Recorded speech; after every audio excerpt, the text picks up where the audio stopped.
Hello, everybody, and welcome to the zoo. I am the Rusty Panda, and I am here for you. There we go. Today we are with Alchemutation. Hello. What? Make sure those levels are good. Go ahead and say something else, Craig.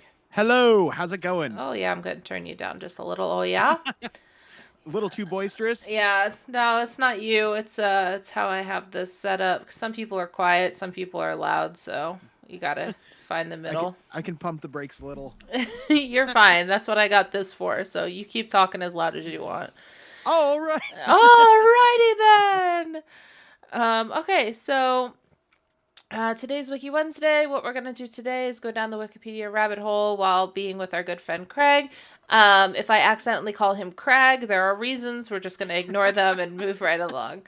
Yeah. Um, but yeah. So tell me a little. We'll start real simple. And tell me a little about your name because I find that you really love changing it so often, but you kind of stick to a certain theme. And so I'm thinking that it means something important to you. It's not like a rebranding entirely. Not on purpose anyway. Hi, Jesse Nicole. Welcome on in. Hello. Yeah, so alchemutation, I have a list of ideas, song titles, just phrases of words that uh, generate imagery and ideas. And alchemutation, like I'll often look them up to see if they already exist, like different portmanteaus of words and stuff. And alchemutation was the first one I looked up that had 0 hits, and I was Mm. like, taking that, I love this Yeah. name. It's a portmanteau of alchemical transmutation, which to me means change through imagination. Okay. And the reason for all of the dang changes is I was trying to make a change in the capitalization of the name, and I didn't realize that I was in the wrong field. And I typoed my own name and became Alchemuation. And Twitch is so fun that they will not discuss name changes. You can only change it every 2 months, and you can't change it back to the original name until 6 months in. So I did kind of have fun with it. There were suggestions from people. When I did rename myself, it was Alchemutation Studios, which is Studios. my actual business name. And then it was Alchemutation Music upon Delta Crab's recommendation. And then when 6 months hit, I finally became myself again. Aw, I was born again. Yeah. Aw, well that's great. So, with that, you've hung on to this name. This name is clearly important to you. It's your branding. Tell me about your business. So you just said that it's your business name. Explain that to me. Just before just before my divorce with my ex-wife, a Mm-hmm. very tough time to go through. I was doing a business plan and working with a couple of different startups and stuff like that, and I registered the name Alchemutation Studios, which was going to be photography, art, music, audio recording, video, um, basically multimedia. And I did 3 really well-paying jobs, sold 2 songs, and then the divorce happened. Lots of things happened, Right. obviously the pandemic and stuff. So, um, in rethinking things and in the pandemic and all of that, I came across Twitch through my favorite band, Psycho Stick. Mm-hmm. And before I knew it, I was like, you know what? I want to stream on here too. And everything that I had been doing, video, audio, lighting, photography, it all came to a head here. And it has been such a blessing. It's been awesome. It's been such a ride. In the first year of streaming, I ended up meeting Psycho Stick on like through digitally. Right. Uh because the bassist was streaming and stuff, and they put my name. They thanked me as a Twitch friend in their liner notes. So their last album, and that was like, holy crap! Like, you Yeah. want to know if you're on the right path or not? Yeah, Oh, good. And then, so you stayed here on Twitch, right? You've amassed over 1,000 followers at this point, yeah. yeah. Yeah, it's pretty crazy. Yeah, and you've Yeah, only been and on Twitch for how long? just over 2 years. Yeah. Celebrated 2 years on April 1st, April Fool's Day. So was it really your 2-year anniversary, or is it just, are you trying to tell me it's all one big joke streaming? Is that what you're trying to tell me? Gosh. Technically, I tried streaming on April 1st at about 9 p.m. and I ran into so many issues that I couldn't go live until about 2 p.m. Oh or my god. 2 a.m. April 2nd. Oh my So gosh. technically it's not April 1st, but I tried so hard. Oh my gosh. Your computer April Fool's you. That's what it Yeah, did. It trolled you so hard. yeah. That's And great. I trolled everyone telling them it was going to be my first stream. No. Oh, No, I no. waited to the second. Oh, wow. So, okay, so you've been streaming just over 2 years. So that's just a little after the pandemic. What year are we in? Yeah, that's after the pandemic. And so what were you doing like during the pandemic? Was it just like you had your business and you're kind of just My and business was on hiatus at that time as I was going through a terrible divorce. okay. I had moved in with my mom and stepdad. My stepdad was unfortunately dying of stomach cancer. Mm, And it was a really, really tough time for me mentally. I was put off work.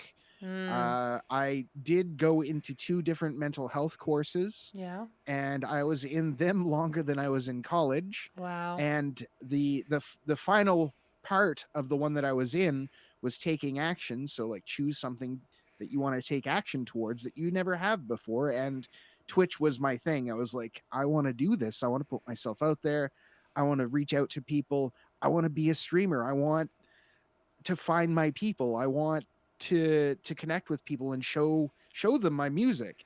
And at that point, I had only had about I was starting to record on a regular basis to kind of get myself out of the funk I was in. Mhm. And I had about 3 songs, and I figured I would start playing my own stuff and maybe some covers on stream. But my own stuff went over so well.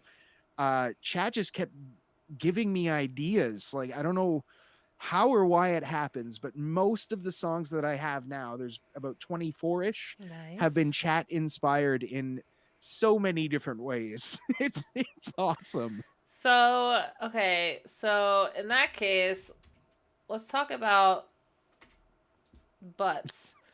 So, well, that's funny. It's like cigarette butts. I'm like, no, no, no. No, no, no. Surnames? No, no, no. Oh my gosh, why does it have it?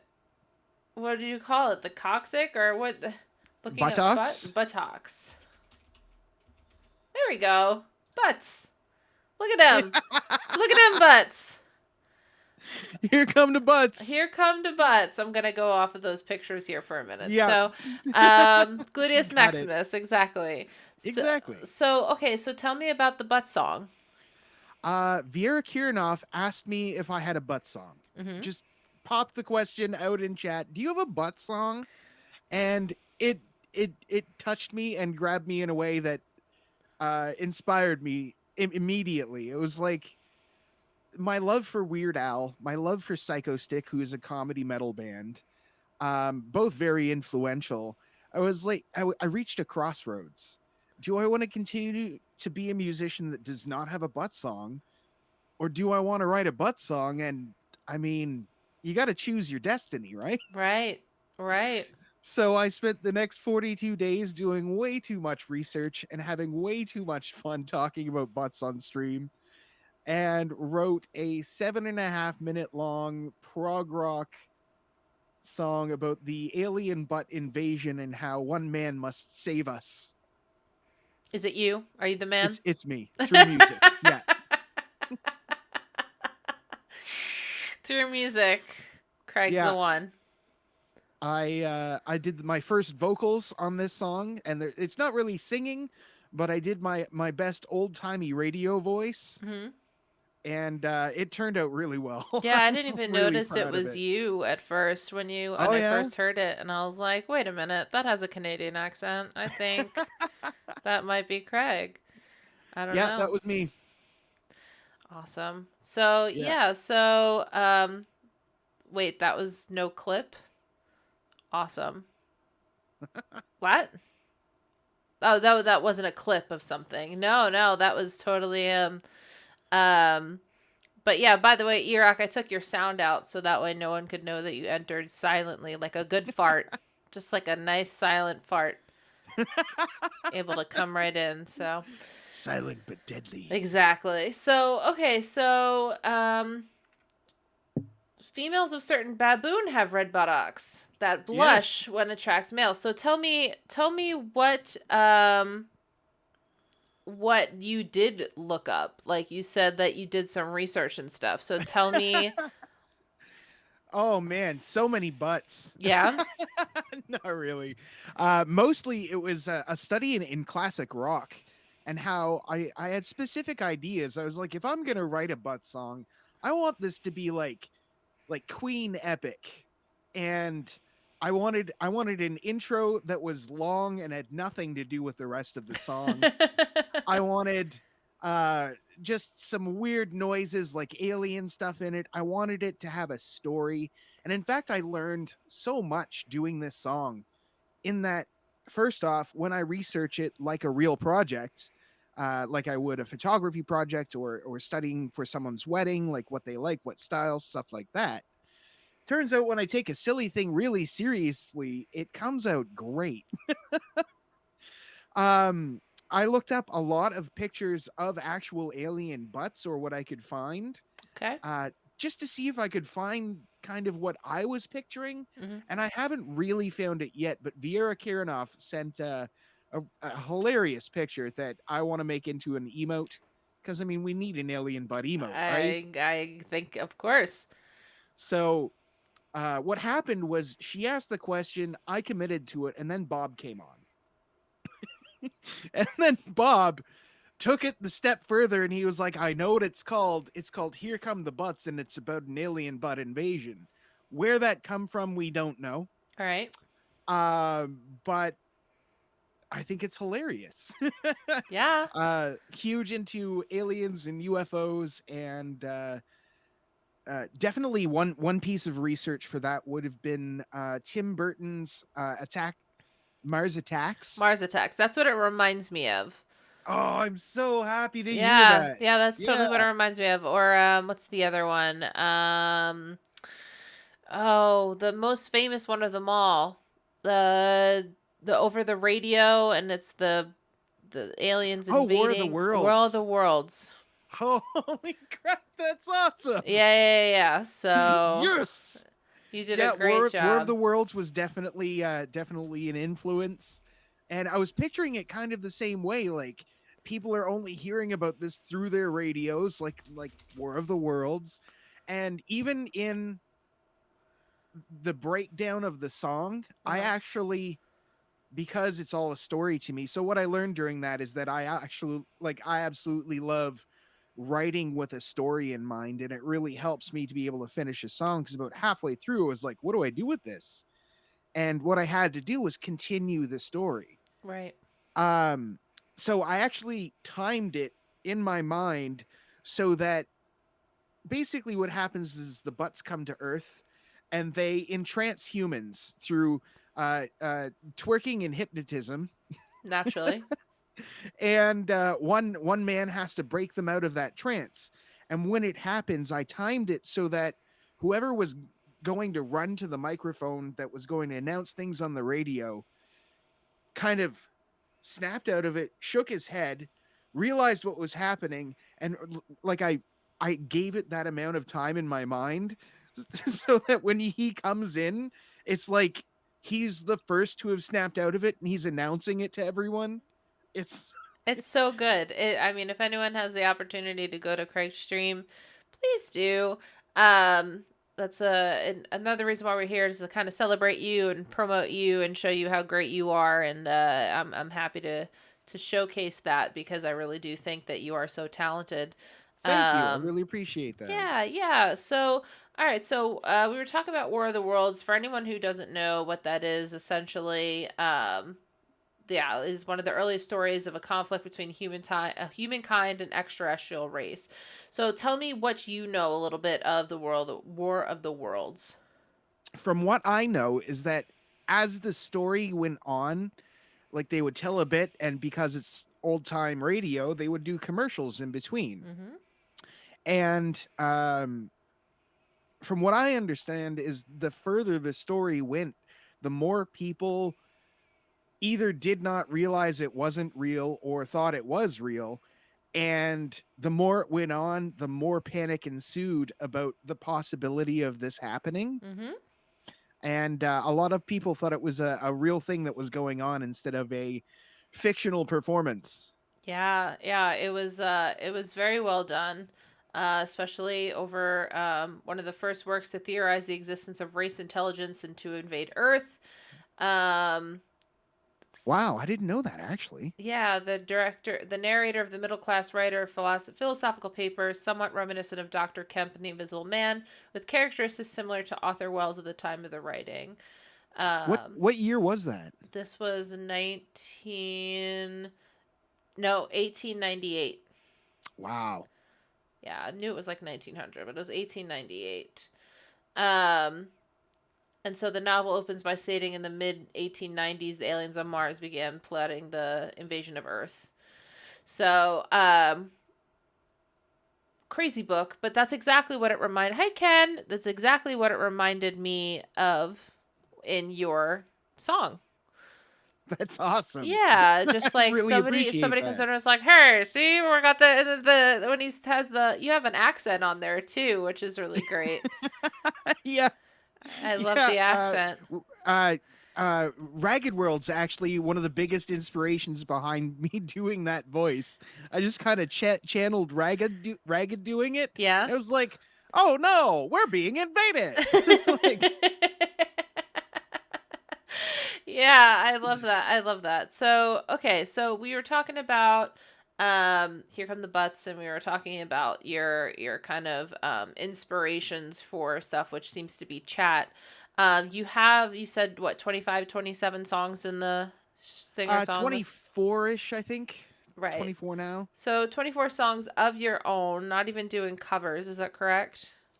Yeah, that's not including covers. Right. So, I mean, that's incredibly it's incredible. So, Thank you. what else has provided you inspiration to write some of these songs? I mean, not what percentage of your songs have vocals?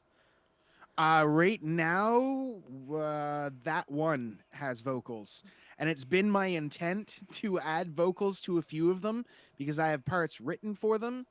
Um, I took a hiatus from pretty much everything, including singing, during that time. Right. And basically, I couldn't get through a song without becoming really emotional about it and breaking down in the middle of the song. So it's been a really hard road to come back to singing, but I've done it quite a bit here on stream, and it's definitely the most comfortable place I've ever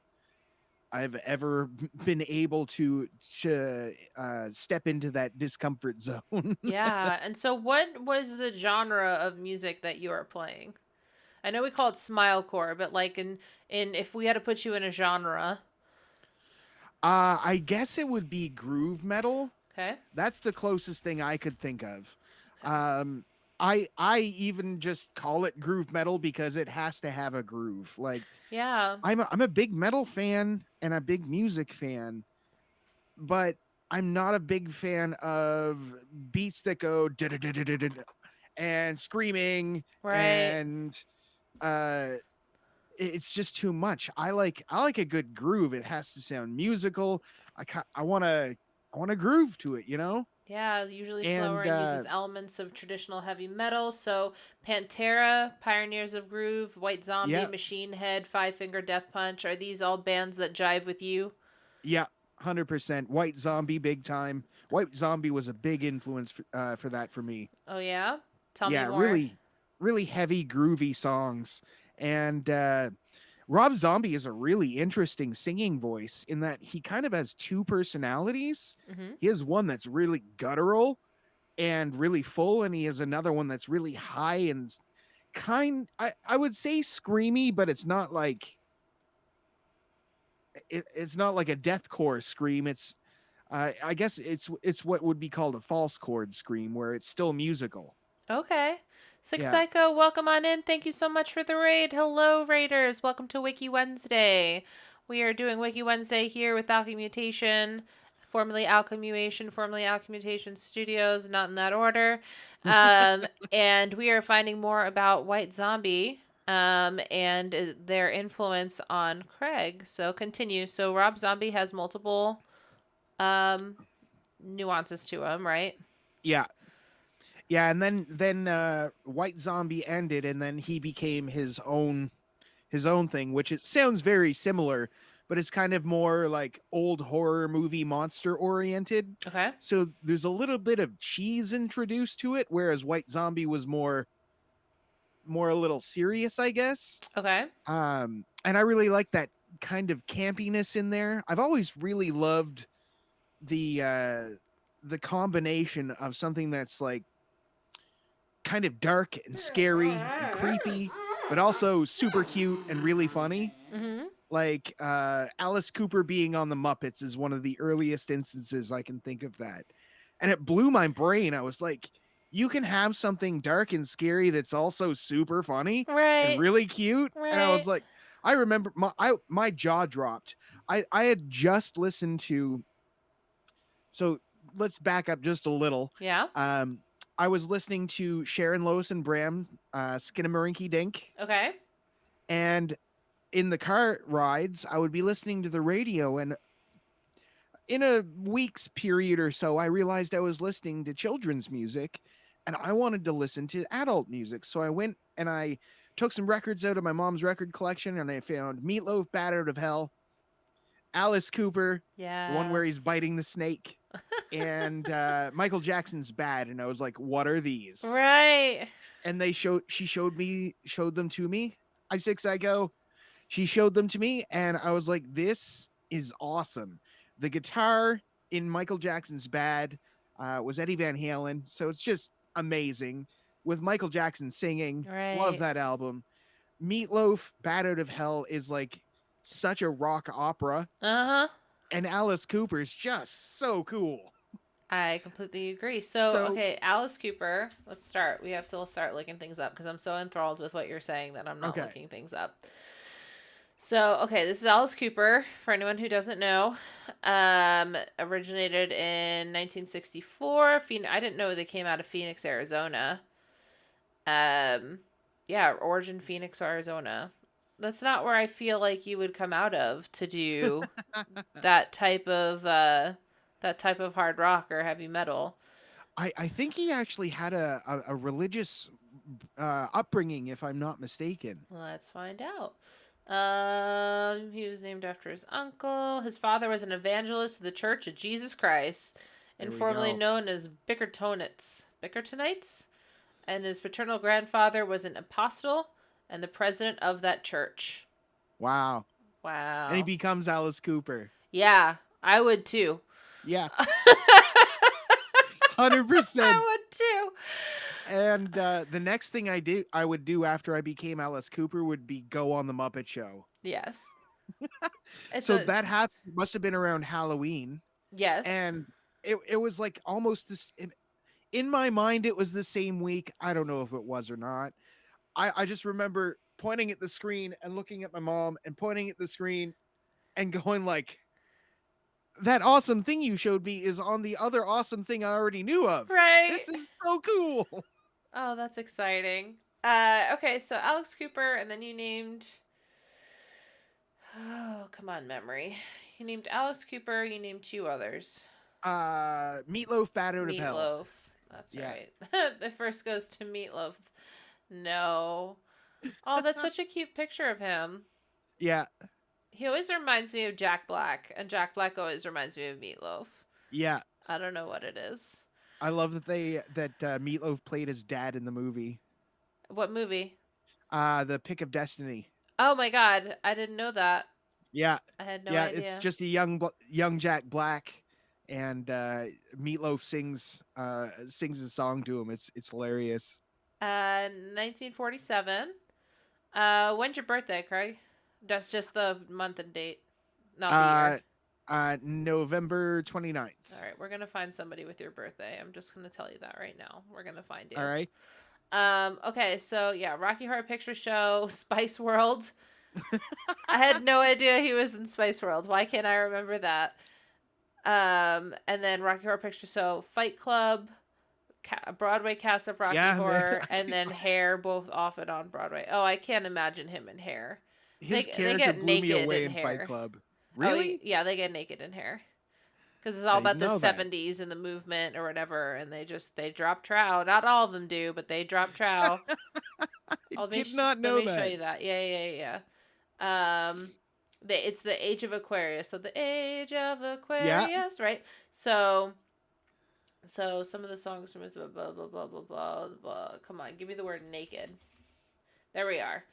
The inspiration to include nudity came when authors saw an anti-war demonstration in Central Park where two men stripped naked as an expression of defiance and freedom, and they decided to incorporate the idea into the show. He's used nudity in many of the plays he directed and helped integrate the idea into the fabric of the show. Hmm. So I want to know if Meatloaf was naked or not. Did Meatloaf drop trow? Yeah, let's Google it. Let's Google it. Did Meatloaf get naked during Hair? There was no nudity in either the public theater or Cheetah production. Don't give me sex stuff. Yeah, he was in the original production of Hair, but declined to be in the nude scene. So now you know. That's what it's Okay. for. Okay, so we're going to Meatloaf. We're talking about the Bat Out of Hell. Tell me more about how this inspired you. That one was all the cover album art and the song structure. Um, Meatloaf worked with an incredible artist, and his name is slipping me right now because I've actually only heard of him recently. Esrom told me about him. Is It he might part of be the in the Bat bad Out of Hell? Which one? 1, 2, or 3? one. Okay. Yeah, it would probably be in the production notes as far as one of the writers or guitarists. Okay, so let's go to there's pre-production, there's production, and what are we looking for? A person's name. Okay. He was the one that did most of the writing. He incredible writer. The what struck me about this album was that the songs weren't structured like other songs. They were structured like songs you'd hear in a play Mm-hmm. or songs you'd hear uh, nowhere else really. More of they're very theatrical, I guess. Okay. But to have that dark like bat out of hell is this bike falling into hell. There's a big bat. Yeah, the bat. I was looking at the big bat that was on there. Yeah. Okay. Todd Rundgren, there it is. Composition, Todd Rundgren. Okay, we found it. Okay. Yeah. Okay. So was highly influenced by the rural suburban teenage angst of Springsteen. The Springsteen? Yeah. Wow. Write a song that would justify the greatness of the title. Wow. Nice. Bat Out of Hell, the musical. There was a That musical that does not surprise me. premiere February 17th, 2017 at the Manchester Opera House. Wow. And did an international tour in 2020. That was a bad time for that. But right? But it doesn't surprise me that Bat Out of Hell made some sort of musical debut. No. And this is the plot and stuff, which I'm not going to get into. But okay, so and then Michael Jackson. Bad. Yeah, Michael Jackson's Bad specifically. What? No. What are you doing? Michael Jackson, and then we're going to find Bad. Here you go. So I heard this first on vinyl. Okay. And then my mom joined Columbia Record House and ordered the cassette. And she would always send me to go get the mail. And when it arrived, I had liked the album so much that I didn't tell her that it arrived. Oh, God. And I took this tape into my room and I listened to it like 2 or 3 times through before I brought it out, and I was like, "This came today." I don't. What year would that come? That Would that came have come out out? in 1987, Yeah, so it would have been a couple years after that. So it would have been like 1990. 7-ish. Okay, Yeah, well, yeah, that would have been about when I was 7-ish. I was born. Yeah, I won't tell you when I was born. it's fine. Some people like to talk about their age and other people's don't, and I'm just like, don't do it if you don't want to. I'm not really worried about it. Okay, so this came out August 31st. We're getting there. We're getting to your birthday. It's gonna happen. Yeah. Um, so Jackson's sixth solo album, Thriller, was 1982. So this is 1987. So this was his what album? What number? Seventh, I Seventh believe. album. Yeah, seventh. Yeah, Wow, written 5 years after his previous album. I mean, he just kept cranking them out too. Like he yeah. just, yeah. Yeah. This one was a collaboration with Quincy Jones, and if I'm not mistaken, it was Eddie Van Halen that played a lot of the guitar. Let's find out. Find Eddie Yeah, hard rock styles. Yeah. Van Halen. No, I'm not finding either. Oh, It okay. might be in Michael Jackson in general and not bad. So let's see that. Hold on. Michael Could have Jackson. been a different album that I'm thinking of too. Right. Van Hey. It's not letting me find Sullivan Van. It's not selling me if there's any Van Oh, Halen. okay. Um, Maybe I'm just was wrong. Michael Jackson uh influenced by Van Halen? It's a Right there it beat is. it Yes, he solo. did the solo and beat it. Yeah. There we go. Trusty Google. When Wiki doesn't get you, Google will. That's what I remembered it from. And I think Beat It was from, was that on Bad? Nope. No, Nope. memory eludes me. Oh, Librarian Girl was released in the UK only. UK only songs. Anyway, so let's actually go to your list. We've been here for 30 minutes now, and I've only really sort of touched your list, but that's fine. Um, so we've talked about the songs that influenced you. We talked about Alchemutation Studios, and let's get more into. Uh, let's go. Let's start with the imagination because imagination. That's all I think about is SpongeBob's imagination. But yeah, so I'm curious, and you were talking about alchemutation and the concept of imagination and stuff like that. So tell me what inspires you about this. How did you come along with having to put wanting to put this on your 15 things you like list? It's always in the back of my mind how cool it is to take something that's intangible, like a thought, something you just process and work with in your own mind over and over, and then to take and use your hands to make something tangible that you can hold in your hands using that thought. There's something really cool about creating something, period, Right. but you're essentially creating something from nothing, which uh is akin to conjuring. Right. You're pulling from the ether. You're thinking about something enough that it drives you to create something, and I think that's really cool.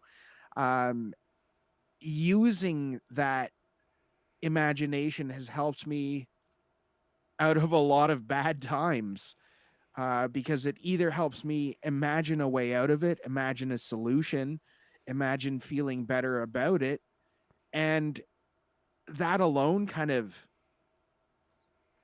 gives me faith that while it sucks right now, things will get better because I'm going to apply myself. I'm going to think about what I can do to make things better and bring that into reality. It's also the same for art. It's also the same for music. Mm-hmm. To just hear something or have an idea in your head that you put on canvas or that you play through a guitar and record. Um, that is, I have goosebumps talking about Aw, it. that's so great. Yeah, I really, really identify with a lot of the concepts in alchemy, the ether being one, in that it's an energy or a mind or a thought or how thought travels that penetrates everything and connects everything all at once. And while I don't know if that's real, Mm-hmm. it's always resonated with me. And the fact that I'm aware of that and that I'm aware that I'm aware of that means that I can tap into my own thoughts, my own imagination. Right. Um, I don't often feel uninspired. In fact, I'm going to be lucky if I am able to create everything I think of. That's such a great outlook, though. Do you imagine a lot of butts, though? Is that like is All the time. all this? Just bring that into fruition Yeah, all the yeah. I time. mean, lately a little bit more than usual. uh, Hey, Rusty Panda, welcome on in. Yeah, I have a twin. It's a oh, Rusty nice, Panda OG. Thank you for the nice. biddies. Um, Welcome. So the um, Rusty Panda and the Rusty Panda. yes, correct. The extra A is for awesome. So that's what I tell myself. Nice. Okay, so we talked about imagination a little bit. You were talking about ether, and I couldn't figure out. Um, thank you. We're talking about ether, and I couldn't figure it out in Wikipedia exactly what I was looking for. So I typed in ether, right?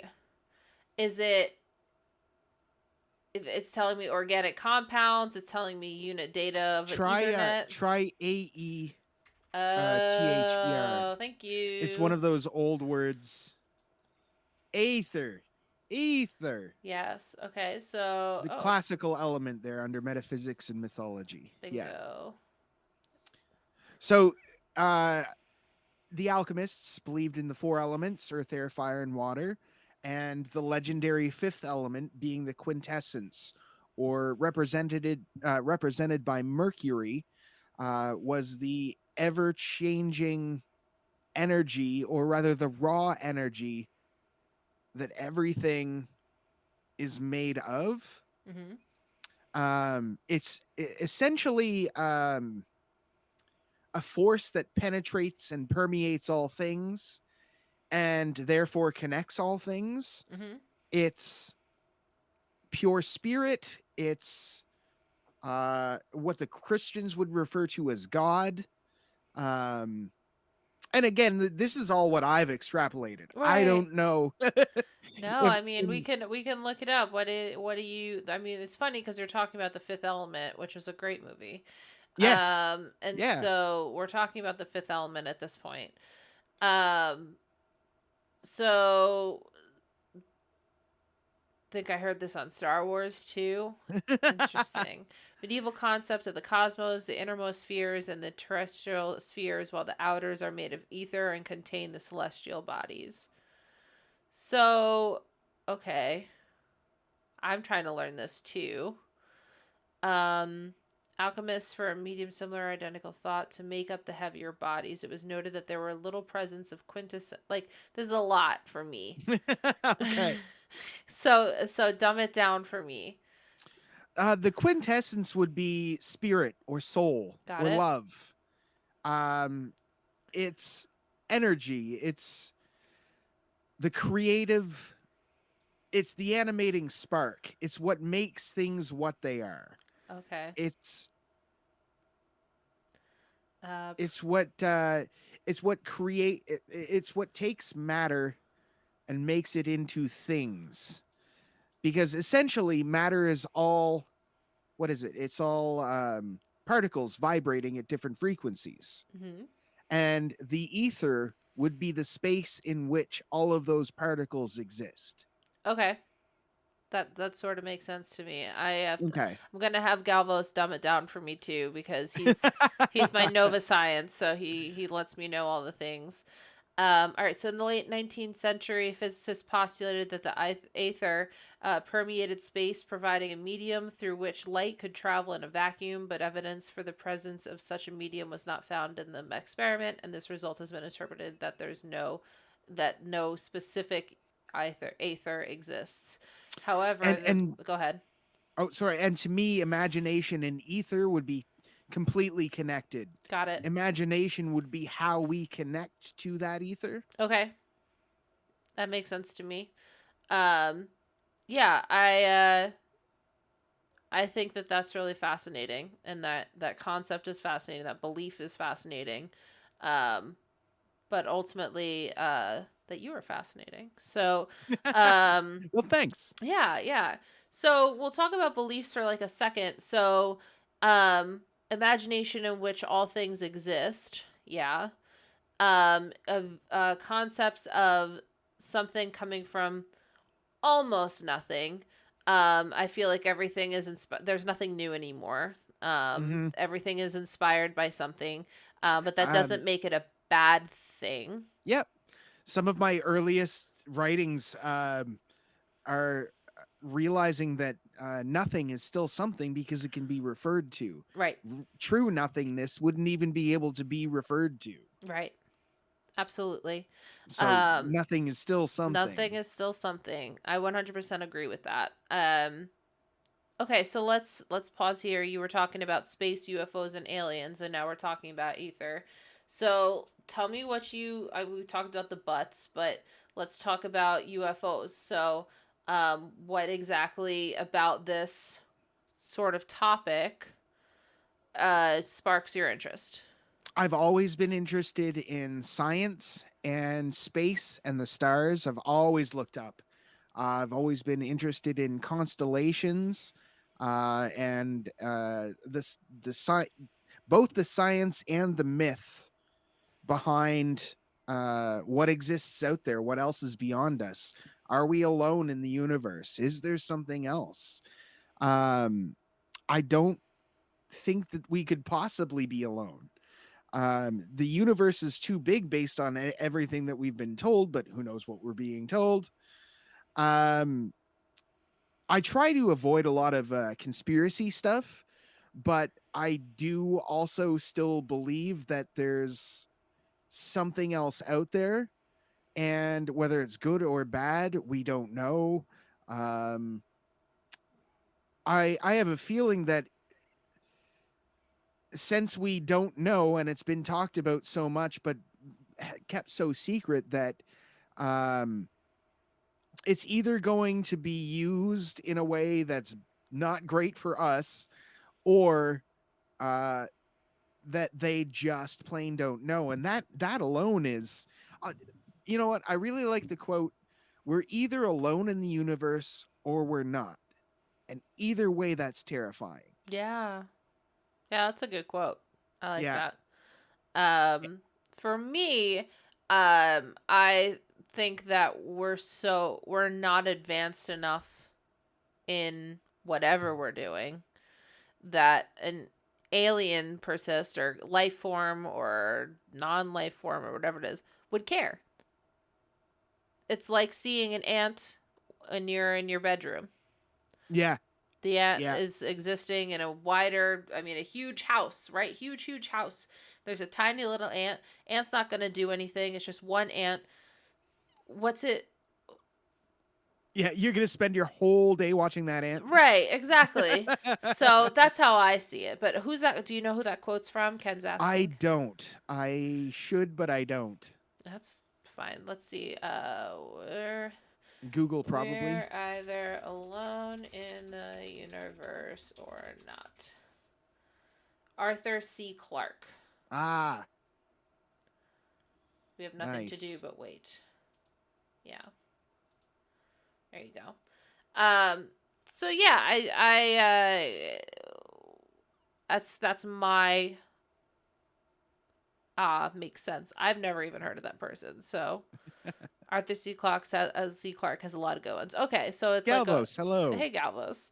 So yeah, it's like a more well-known name. I never heard of him. So then Ken goes, Yeah, makes sense. I'm like, oops. I was a very curious kid, and my parents and grandparents would get me encyclopedias or books about space and stuff, and I would just sit there and absorb it. And when you're reading about space, you can't help but think about aliens because it's everywhere in popular culture, Right, right? right. Um, and yeah, I'm fascinated by documentaries and whatnot. There's some cheesy ones out there, but there's a few that have really struck a chord with me that are like, this could be a real thing. I myself have you ever seen anything weird in the skies? No, just a bunch of comets and stuff. Yeah. Nothing weird. I've only ever had one strange experience, and it happened in about 3 seconds. I was actually leaving where I was living, where I live now. I had moved back. That doesn't matter. I was leaving and going up to the store, driving my dad's van, and I crested the top of the hill, and nice, super clear night. I'm just kind of looking up at the stars. The sun had just set. There's like just a little bit of light over here, but you can still see all the stars. Mm-hmm.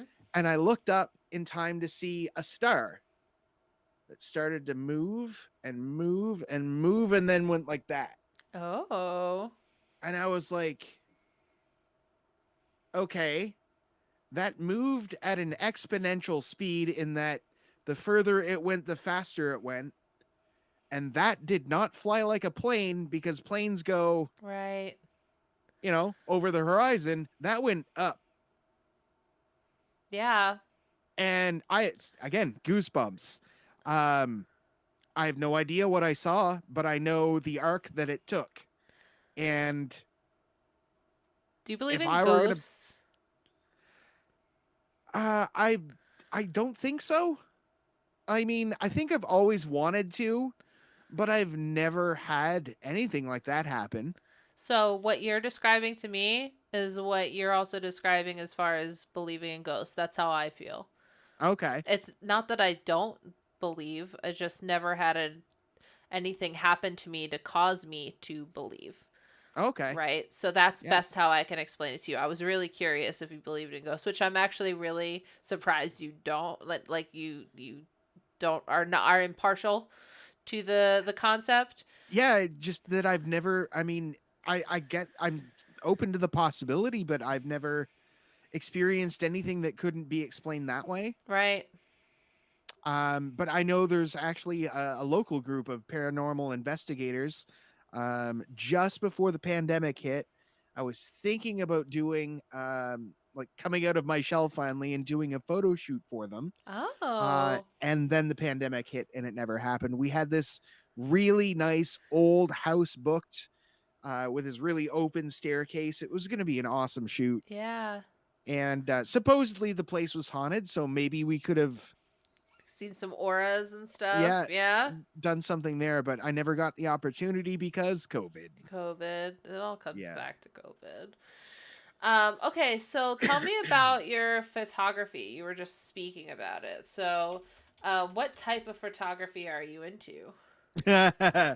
uh my teacher sat us down. I went to college for photography and video, and my teacher sat us down about 3 months in, and he was like, "You're really good at portraits. You do this. You're really good with animals. You focus on this. You're really good at being with people. Try weddings." He sat me down and he's like, "I don't know what to tell you." I'm when I like something, I dive in head first, and I'm a real keener. Uh huh. And I really liked everything technical when it comes to photography. So didn't matter what I was shooting; I would figure out what I needed to do to shoot it. Right. So I came into photography very organically. My mom bought me my first couple of cameras. I won one through a cereal box one time, and you could do the panoramas. And eventually, I met a friend who had a really nice digital camera, and I was like, you know what, I think I want to get that. And I ended up, I was single, I didn't have anything to worry about at the time. I went out and I got a nice, like low end but nice Nikon camera, and I just got the photo bug. I Yeah. loved it. So I learned everything I could about it, and then the opportunity came for me to go to college, and everything just lined up. And I went to college for a year studying photo and video, and a lot of recording actually, um, because you have to work with audio with video, right? Right. And I ended up graduating top of my class, Not made the surprised. president's Not list, surprised. and then I shot weddings and portraits and pets, and did a 3 hour shoot for a local dispensary. It was great. Yes. Um, and then again, the pandemic hit, and I Yeah. I haven't shot since. I mean, for Yeah. as far as professionally goes, but I did a lot of events. Events was my biggest gig. Um, Dining in the dark for the CNIB, um, Canadian Institute for the Blind. Oh wow. Um, yeah, every event that I did was connected to people's well being in one way or another. It was great. That's And epic. I did my fair share of weddings, about 35 to 40. And while they were super fun and I thrive on chaos, um, they're incredibly hectic and so much to edit. Yep. Yeah, there's a lot of editing. I mean, you take like a million friggin' photos and then you're like, this one's good, but this one's also good. What if we Yeah, combine these two together somehow? yeah. Did a lot of that too, a lot of technical work. So when you're doing a group shot, I would do exactly that and take two or three of them very focused, Mm-hmm. because you're always going to get someone blinking or looking off. Yep. And then I would put that photo on top and just kind of rub it out. And oh, look, their eyes are open again. Yep. Yeah, there's Yeah, actually an iPhone app that had that. I think it was called Group Shot, and you were able to take multiple photos into it and actually combine them so that you got the shot that you wanted. yeah. And I was like, There's iPhones are great. yeah. There's another type of photography called HDR, Okay. um, high dynamic range, and it's kind of the same thing. You take a low exposure, a medium exposure, and a high exposure. Yeah, probably HDR. Um, High dynamic range. yeah, Yeah. yeah. There you go. Uh, and then it combines all three, so it basically keeps the detail in all of the dark shadows and keeps all of the detail in all of the bright highlights, because the camera can only ever focus for one thing, or rather expose for one thing. You either expose for all of the dark parts, keep all of the information in the dark parts, and all of the highlights will blow out, Mm-hmm. or you expose for all of the highlights to keep all of the detail in the light part, and then your shadows will be really dark. That's why like silhouettes work and things like that. Right. So this high dynamic range is essentially you keep all of the detail in the highlights as well as keep all of the detail in the shadows. It was really cool. Yeah, that sounds really cool. It sounds like something I need. I would always want to get into photography. And like I take all the I'm the type of person that's like, we need to take a picture of this. Like I Mm-hmm. have that in my brain at all times. And so like I was the first flip phone that I got had a camera in it. Like that's Nice. the type of person that I was, or when there was a camera involved, I used to take the snap photos. My mom would give me my own snap photo that would come in and um come in little packets and whatever. But what's it called? So for me, I've always been the type like, okay, guys, but we can't leave without taking a photo. And so Nice. I would love to be actually good at it. Like I'm not saying I'm not, but I'm also saying like I need to be more I would love to have an actual camera is what I'm saying, not just an iPhoneographer. Yeah. Yeah. Um, so what you'd be looking for in that case would be called an SLR, a single lens reflux, or nowadays they're making things called mirrorless cameras. and it's interesting how all of that stuff is changing and how it's come along from film to digital to no mirror in the camera at all. Okay, what does the mirror have to do with anything? The mirror allows you to look directly through the lens. So you have your image or your light coming in through your lens, but then you have your eyepiece that's up here, and you need a way to reflect what's being seen up into the eyepiece so Right. that you see it up here, right? Otherwise, if you're looking straight through, then you're not looking through your lens. Right. That's actually a classic problem with Polaroid cameras. What you're looking through is not the actual lens of the camera. You're looking over top of it, so you actually have to compensate for it. Okay. The single lens reflex uh, allowed you to actually look through your lens in that it's a two mirror system that bounces it up. You remember those old things like the periscopes? Yeah. You could like look over a fence Yeah. because it would reflect, same thing. So what happens in a camera is that mirror actually has to flip back out of the way. Your film gets exposed and then it flips back down. When you take a picture with a camera, that click you're hearing Mhm. is actually that lens flipping back and flipping forward. Okay. That's why it goes click click. So this SLR here, what is this the one that doesn't have you having to do that? The click click or That would be the one with the mirror and goes click click. what's the mirrorless camera? Mirrorless are they basically do the same thing digitally so that whatever's coming through the lens is what you're going to see in your eyepiece, but without the physical use of mirrors. Interesting. It essentially makes the camera faster. Less things can break because your camera's not flipping up and down all the time. All right. You can actually get oil from that flipping up and down on your sensor. Um, it could Interesting. it's probably a better technology. Yeah.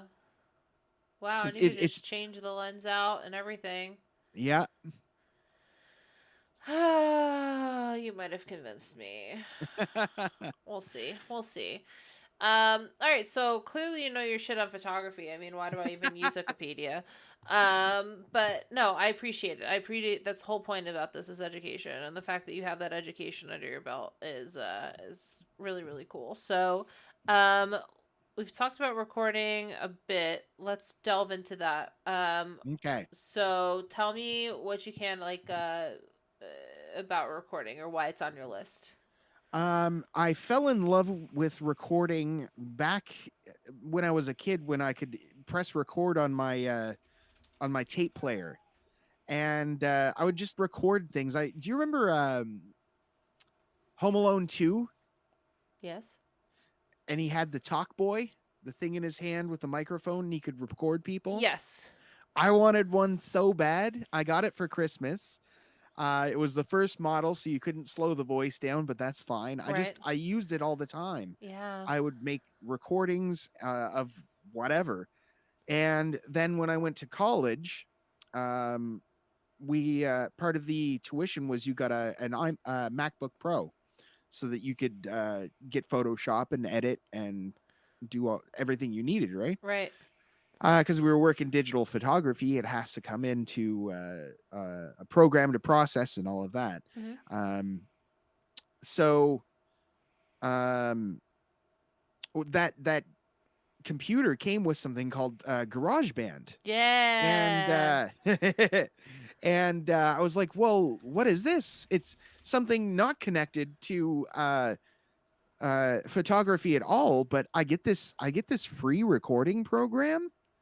And I was like, "Hey, this is actually really cool. If I pay $5, I get all of the things for it." Right. So I paid for it, and I'd just sit there after I'd finish my photography homework, and I'd try and use the microphone on the computer to record my guitar, and sit there and just kind of play around with it. Bring it in the next day and show a few people what I'd done, and they'd be like, "That's you? That's really cool." So over the year, we needed to do a number of video projects that involved a lot of heavy audio work. And I was the one everyone called on because I Right. loved doing it. I love working with microphones and sound and boom mics and all of it. Um, so did a couple of commercials for local businesses, did quite a few real estate uh, videos for local listings and stuff, and just fell in love with another part of that craft Yeah. because there's an art to recording sound. There's without background noise and how to remove it if there is, and it's an important but overlooked aspect of video recording. Mhm. um, I don't know how often you'll go on anyone's Twitch channel on here and you'll hear the mic going when they're really loud. Yeah. That's called clipping. Oh, yeah. Yeah. And basically your job as in recording is to avoid that at all costs. Right. So I fell in love with that, and time passed, used it over and over. I needed something to plug into the computer because the microphone sound was just not doing it for me anymore. Mhm. Um, I eventually upgraded computers and got Logic Pro, and then just spent about a year doing tutorials on recording. Yeah. That would be just pre pandemic, and I did a project. Literally, it was 9 Inch Nails. Every day is exactly the same, and literally every day was feeling exactly the same. At home, not doing anything, Yeah.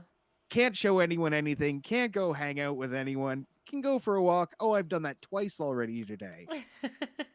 So was at that point where I was just kind of like looking for things that made me feel good. And I sat down with a guitar and wrote a riff, and I was like, you know what? Let's try recording that. Plugged everything in, recorded it, and I was like, you know what? I'm feeling good doing this. So I decided to do 9 Inch Nails. Every day is exactly the same. Start with a drum part. Doesn't matter how long it takes. Just let's just create this song. Right. Um, Started with drums that I took from an actual tablature of all of the drums, so they're completely accurate. Right. But same with the bass part.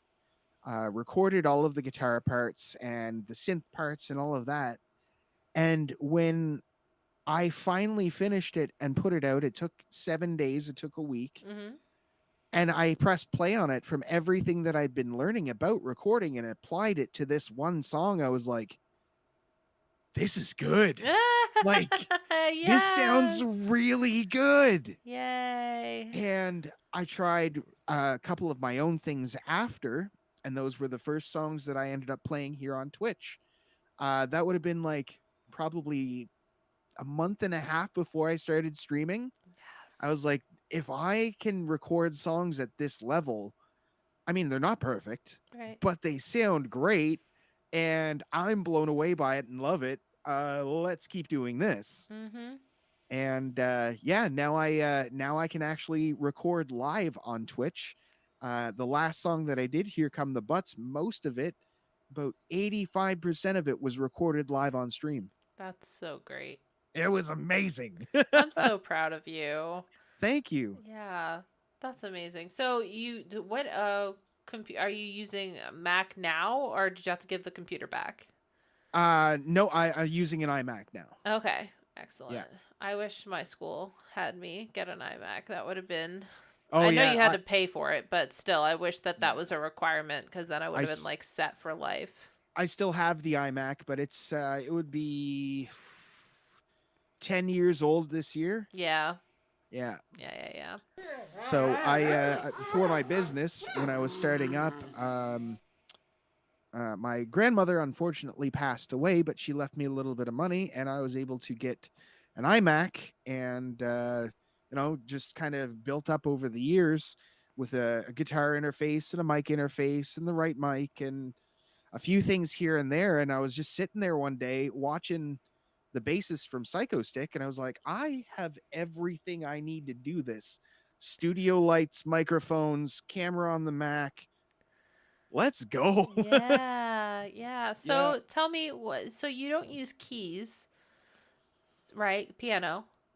Uh, I do have a MIDI controller, but for the most part, it stays on my shelf. Yeah. It's So a really nice keyboard with keys on it, but yeah. for the most part, I What end do up you? using my keyboard. Oh, okay. So I was gonna say, what do you use though to plug your guitar into the computer? Okay. That is the one I use specifically is an M Audio. Is it the Air? M Audio M track. Okay. It's a guitar interface. Mm-hmm. So my amplifier has an XLR output, which is the same as what your microphones use, right? Right. So that plugs into that, and then that connects via USB to my computer. Right. So the signal that's coming from the uh, Fender Mustang right back here, Mm-hmm. it's a digital modeling amp, so I can make it sound like whatever I want it to. Goes in there, and that goes into Logic, which is GarageBand's bigger brother. So Logic is only available on Mac. Yes. So I have GarageBand on my iPad, which is about 10 years old now. And but it still works swell. Yep. But I have a guitar to USB to plug into a computer, but not to plug into like an iPad. Like my piano has a piece that plugs in MIDI to Yep. my iPad, and then obviously I have a microphone. But guitar was the biggest part for me, so then I end up having to use Audacity. So I was just curious, since you're using a Mac, what you were using. But I think I just Yeah, need to no bite the problem. bullet. Ask away. I know that I didn't know this at the time, but I didn't know what an undertaking trying to stream music specifically on a Mac was going to be like. Yeah, It has been a journey. yeah, it's a lot of different pieces. Amazon is your friend, even though it's the worst, but it's your friend. Cause like Yeah. I was like trying to do the piano stream, and before I was gonna do the piano stream, it was like you need to plug this in from your MIDI, back piece, and I'm like, oh my god, same day shipping, and Yeah. so it comes in at 5 o'clock. I stream at 6, so I'm trying to figure it out all at the same That's time. awesome. Oh, Jeff Bezos, you cruel, cruel Yeah. mistress. Okay, so we've got a recording, photography. What about writing? So, what do you do with writing besides, write a lot of music? Do you write poetry? Do you write, like, what's your writing repertoire? Yes. Okay, all right. um writing I started writing late. I mean, I was good at writing in school and I liked it, but I didn't really do a lot of stuff on my own until I joined my first band just out of high school. And it started with writing music, again, sitting there with my cassette recorder, recording myself and playing it back. Um, and then I got into lyrics, writing lyrics, just as high school was ending, and Rob Zombie released his first album, Hellbilly Deluxe, I believe it's called. And again, that's the one that's all like old school horror movie songs and stuff. Mm-hmm. It was super inspiring and kind of cheesy, but that's when I started writing lyrics. A buddy of mine and invited me to his cottage on the beach.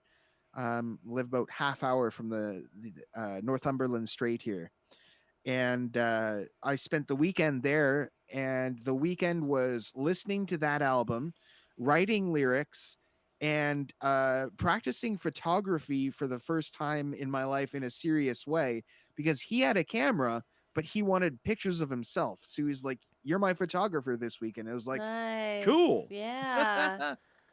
Yeah. So after that, I always had a sketchbook that I was writing in, and um I went to a psychologist about 2 years out of high schools in a pretty dark place, wanted some help. I actually only went to two uh appointments because what I learned was writing was extremely therapeutic for me. Nice. Um, it was my therapy. I would just sit there in the evenings and write 4 or 5 pages, Sometimes it was absolute nonsense. So one thing I love to do is automatic writing.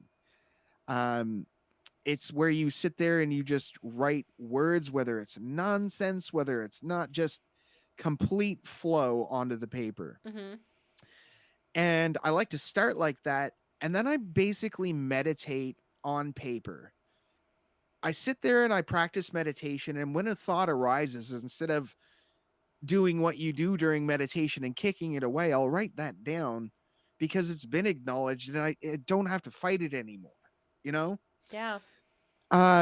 So writing became big time therapy for me. And because it was so therapeutic, I would end up creating a lot of things from bad situations. Right. Again, transmuting the bad to the good, Mhm. finding a silver lining in something awful and creating a really nice piece of art out of it. And I've always been into storytelling, and I've definitely gone beyond writing, journaling or meditating on paper to poetry and then full on fiction. I had a really crappy call center job trying to give away discount cards for Canada Post. Oh my god. The Venture One card saves you 10% absolutely free. You just give me your address and phone number and I'll send it right to you. Oh my god. What's the catch? Yep. Yep. Yeah, there is no catch. Hang up. Yeah. Yep. So a year and a half of that Yeah. made me sit there and try to think of things to pass the time. Sometimes I would draw, sometimes I'd do our origami. But I started to write very specifically a poem that I had an idea for, that was based off of Dr. Seuss and Tim Burton, like Okay. both of their aesthetic. And I was like, I wonder if I could write something of my own with that aesthetic. So I picked a certain meter to stick with and I started writing. And over the next year and a half, I wrote about 254 line verses of Nice. this epic poem that I'm still working on and trying to finish. That's it's been in the work about 15 years or so. Hey. But again, with Twitch, I'm so inspired to work on these things and talk about them and get other people inspired about them that it's been awesome. I'm writing so much now. It's honestly hard to catalog. Yeah, I mean, it sounds like it. And it's funny because I always used to joke that when I write, it comes out as rhyming. Like, Hmm. you write so much over so much of a period of time of your childhood or your teen years that it's hard for me to not write in rhyme, Yeah. right? Like, Yeah. and so when I was on a recent Twitch channel, and I told you this, or I know I told Jack this, but I was on a recent Twitch channel and they were doing lyric writing on stream, right? So they Nice. were creating a song on stream, and people were giving their suggestions, and they were Who was mapping it that, if you out. don't mind me I asking? don't want to tell you because the next part of the story is not very great. Okay. Okay. So, Never mind. so Never mind. basically, and I went ahead and I did this little rhyme situation and I submitted it and I'm all cheeky about it because I thought we're all having fun. And he goes, "So this is an example of lazy songwriting. So you see here, blah, blah, blah, blah, blah." And I cried for hours. I mean, literally Oh. hours because I Ouch. was like, this is what I know how to write. How can you call this lazy when this is what I do? And so I had to like That's harsh. reconstruct everything that I thought about writing. I haven't written since. Really? Yeah. But Oh, dude. it'll come back. It always comes Yeah. back. It never doesn't. Hi Lola Frosty. I'm like that too. I do go through periods where I stop writing for a while. And I think it's like anything else. The longer you haven't done it, the harder it is to start again. Yep. 100%. Yeah, and I've got Yeah. it, I always start new books. I always continue to bring my best stuff into the newest book, that sort of stuff. But yeah, no, I'm like I said, I'm really you're talking about inspiring others and it definitely, jumps my juices. Is that a word? What is it called? It is now. Yeah, right. What is it? Gets your juices flowing? Is that the Gets your juices phrasing? flowing. Yeah, jumps my juices. Whatever. Um, I like that one so much better. yeah, I do too. But yeah, so it gets the creative juices flowing, and so I definitely want to have not a competition, but a hold yourself accountable like you do with dieting. Yeah. Like I would Yeah. like to be able to do something along those lines, like have a writing club instead of a book Yeah, that would club. be great actually. A writing club Sign me instead of a up. book club. All right, yeah, I'll look into it, and that'll definitely make me write more, and we can get a good group going. Then Awesome. I think Yeah. that'll be cool. All Lolo, hello. right. Okay, next. Um, let's talk about things you don't like. Why the heck did you put green pepper as your number one? Because I hate green pepper too, but I was just curious why you put green pepper. You were so generic on all of the things you liked: drawing, music, comments, art, and then your things you dislike: green pepper. Like I was very confused. It is the first thing I think of when I think of dislike. Yeah. I It's not even that I don't like green pepper, but every dish I've ever had it in, it completely overwhelms the flavor of everything else to me. It's all I taste. Yeah. If green pepper is in spaghetti sauce, it's green pepper sauce. If it's on a pizza, it's green pepper pizza. It's in every bite. Like I can't get away from the flavor if I wanted to. Mhm. And again, it's not that I dislike it, but it's completely overwhelming. I completely And agree. I don't mind yellow peppers or orange peppers or even spicy peppers. Green peppers, oh my God, I don't know what it is about them. You Because don't I mind like yellow peppers, but you mind green peppers? What about red peppers? red peppers, no problem. What are you even saying right now? I hate all peppers. I really Yeah, do. Yeah. Yeah. He brings home pepperoncinis on his pizza, and I'm like, that's all I can taste. Like, that's all I wow. can taste is the I think pepperoncinis. I think it must be the chlorophyll Yeah. because that's what makes it green, right? Right. And as the pepper ages, because green peppers, yellow peppers, and red peppers are all the same pepper at different stages, right? I don't know. Yes. Oh, you didn't? Okay. I don't know shit about peppers. Okay. Well, the the the pepper will actually change from green to yellow to red. Okay. Or is it green? Yeah, I think that's the order. Okay, so And most the typically color unripe depends. fruits are green or less commonly pale or purple. Red bell peppers are simply ripened green peppers, although the one variety maintains its green color even when fully ripe. And I think since it has changed colors and it's not green anymore, that means it's used all the chlorophyll. Interesting. Yeah, and the only reason I think I know that is because my grandmother, of all people, used to have a green chlorophyll flavored gum, and What? I yeah, I mean, you'll probably want to look that up. Green chlorophyll flavored gum. All right, hold on. Yeah, like chlorophyll gum. I hope you find something, otherwise I'm gonna sound completely insane. No, you're not wrong. Brooklyn chlorophyll chewing gum. It is the most awful thing. It is. It tastes like pure chlorophyll. It tastes like pure green. And while green is my favorite color, I don't want to lick it. In what fucking world is this okay? Right? Chlorophyll. Hey kids, would you like some chewing gum? It's chlorophyll flavored. That's so weird. Go away. Okay. Chasing the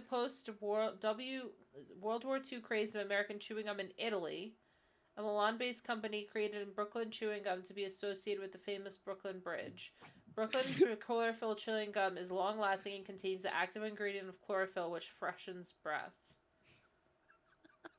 I In love the what reactions in chat. fucking world? Oh my Right? god. So my grandmother would offer us gum and we knew not to take it. Yeah, so fresh and so green. Yeah, I would never take that stick of gum. I would take if I was forced to chew it, I would throw it out Oh, immediately. it's terrible. Yeah, freshens, right. Yeah, yeah. Ugh. Okay. So So chlorophyll. yeah, I mean, when it comes to dislike, that's I think it's Pavlovian at this point. It's just built in. Like, what do you dislike? Green pepper. Yeah. Yeah, no, I mean that's on my list too. It's not the top of my list, but it's definitely on my freaking list, man. But any pepper is on my list. Any pepper, and then if there's black pepper. But if anybody's like some things that you hate, I'll be like spicy.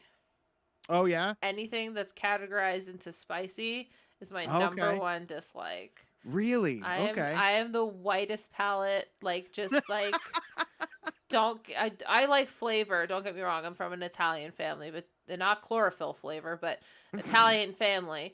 But don't give me spicy. I can't I can't handle it. I'm I the like worst. spicy. Not too much though. I like just a little for flavor or feeling, Right. but you too much spicy. Like, there's two people that like spicy food.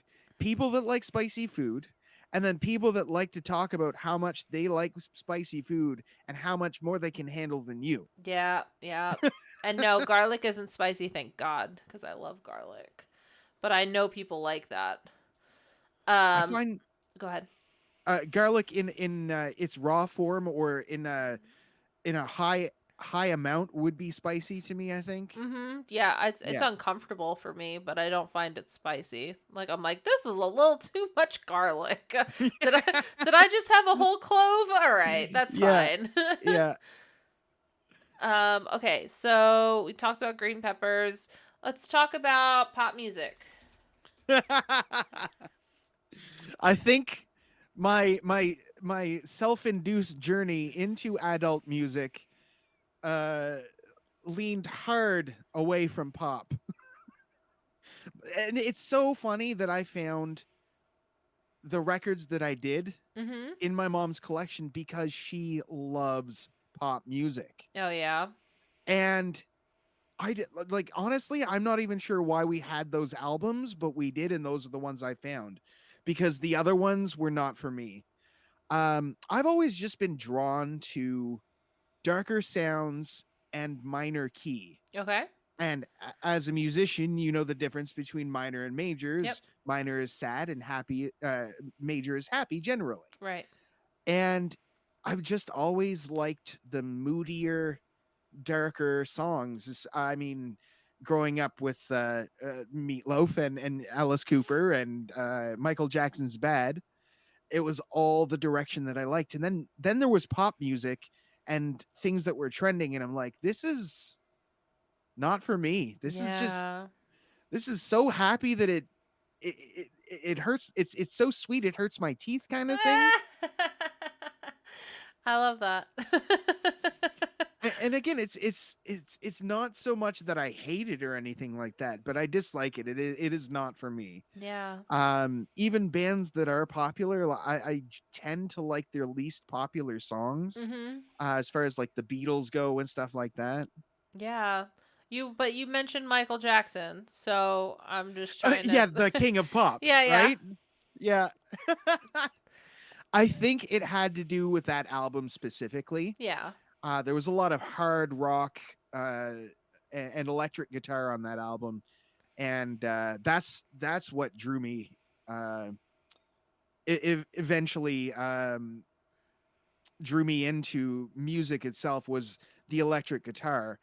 I can't say I haven't listened to any pop. One band that I did like that my mom had was Supertramp. Very Okay. progressive, but still quite cheery, you know. Right, right. Um, so for a while I wanted a synthesizer and I was playing my mom's piano, grew up playing piano. And then I heard, well, no, sorry. Then I got into a motorcycle accident, broke my femur and both bones in my left wrist. Oh my god. In a motocross accident, unfortunately. That was the end of my racing days. Yeah. So I was in the hospital, and my best friend at the time dropped off um, Weird Al in 3D, Metallica's Black Album, Mhm. and the soundtrack to Wayne's World. Oh, that's great. Yeah, and I fell in love with the sound of the electric guitar. Yeah. And I when would I would have been 11 then, and I spent the next, so I'd have been 15 when I got the guitar. I spent the next 4 years thinking about wanting to play guitar and getting more and more into Metallica. Yeah. And I found a tablature book of one of their albums um, at a pawn shop. And I was like, you know what? I want to play guitar. I'm buying this book. I've never seen it anywhere. I want it. Yeah, Tia Carrere singing Ballroom Blitz. Yes, loved Ballroom Blitz, and Alice Cooper's "Feed My Frankenstein" was on Wayne's World. Love that song. Hmm. Interesting. Um, so Metallica and James Hetfield's voice, the sound of the guitars. I was like, I have to be able to make this sound. Yeah. And notice that I came into Metallica and Weird Al at the same time. That's great. Of course, right? Of course. The I'm really surprised that Metallica is 1981. Yep. I thought they'd be older than that. Oh yeah. Yeah, for sure. I thought they'd be like Rolling Stones territory. Oh wow. Yeah, no, early 80s. And the Black album, which a lot of people didn't care for because it was their sellout album or whatever. Remember when people used that term? Sell out, yeah. Yeah. But I absolutely loved it. The sound was amazing, and I spent the next 4 years of my life figuring out how to make that sound or wanting to. And I ended up selling all of my video games and buying my first guitar through my uncle. Okay. Yeah, and first thing I learned to play was one off of Injustice for All. Okay. The intro riff is pretty simple, pretty good for a beginner. Du-du-du-du, du-du-du-du. So I was pretty proud of that. And then I had a bunch of different guitar magazines that had different tabs for different songs, and Nirvana's Lithium was in one of them, and that was the first full song that I learned to play. Even though I didn't really listen to Nirvana at the time, Mhm. I was like, I think I can play this, and Right. I'm going to. Right. I just noticed by the way that Metallica has April 14th of 2023 released their Yeah, 72 seasons, the 11th studio album. yeah, That's crazy. it's awesome. It has gotten really bad reviews. Really? Yeah, Oh so there's no. only one song that's under 4 minutes. There's one song Oh. that's over 11, Oof. and it's an album that it's the first time that James opened up to the other band members for writing. Mhm. It's the first time that James opened up uh, as to be uh, vulnerable with the lyrics and things. It's definitely his most vulnerable album. Um, and his 77 minutes and 4 songs. no 77. That would be 77 minutes and 14 seconds. Right. So there's 11 songs. They're 11. It's telling me there's 4 singles from 72 seasons. Oh, four singles, but there's other songs along with those, right? Let's The find the out. four like leading tracks. Oh yeah, here we go. Yeah. 12 songs, yeah. So the album really like makes you take a look at yourself because that's he went through a divorce, he's struggled with addiction, and now there's my take on it. I sat down and I did what I used to do with albums, and I listened to it not doing anything else, start to finish, reading the lyrics as I used to, sitting there like with the cassette. Right. And I got right into it. I absolutely love the album. The song length's around 7 minutes. The last one's around 11. Like, yeah, I just wrote a 7.5 minute long song. Right. This is my jam. Right. Well, Well, that's So that's good it's though. not it's not well it's not well received, but in my opinion, his voice is the best it's ever been. The riffs and song structure is amazing. Total sleeper of an album if you can get into it, but most people don't want to look at themselves, and most people don't want to have to put that much effort to get into a song. They Right. want what pop delivers, which Right. is gratification right now, Yep. which is fine, but it's just not for me. I like layers to my art. Yeah, you like working for it. Yeah. Yep. Yep. Yep. Yep. Well, So awesome. Yeah, look at yeah. these reviews: 6.4 out of 10, Yeah. 7.3 out of 10. Eh, whatever. Screw them. Yeah, to me, there's some amazing moments in the album, like some really great songwriting. The fact that it's the four of them writing as a band Right. instead of before it was always James and Lars, and eventually someone would add an idea in here or there. Right. This was the first time that everyone was open to provide to actually writing parts and stuff. This is them playing as a band for the first time. Right. Yeah. Essentially, like it's really cool. Yeah. I can't believe it was released like not even a month ago. Yeah, yeah. That's Yeah, crazy. they just started the tour for it in Amsterdam. Oh shit. Yeah. Oh. All right. So let's talk magic. Yes. Hard term. Hard term. Hard turn. Um so what about magic made you put it on the list? um I think my immediate answer to that would be Infozar and Right. Hallowthorn. Right. My older answer would be that I've just always been enthralled with it. My parents knew that I loved magic from a young age. Anytime there was a special on TV, I was right there. We watched a lot of variety shows that would have magicians and comedians and stuff, and I loved that stuff. Performances of any type like that was really cool, and I started to do some of it my own. But my hands were too small to hold the cards, and I couldn't do the sleight of hand. And you had to learn everything from a book, and reading magic tricks through reading is Yeah. can be rather difficult. So I did my fair share of having books and magic sets and doing some at school, and then then I sold my video games and got a guitar. Right. Right. And I never really practiced it, but I always held a love for it. I would still watch David Copperfield. David Blaine was coming out around that time. So whenever I could catch a special, I still would and still loved it.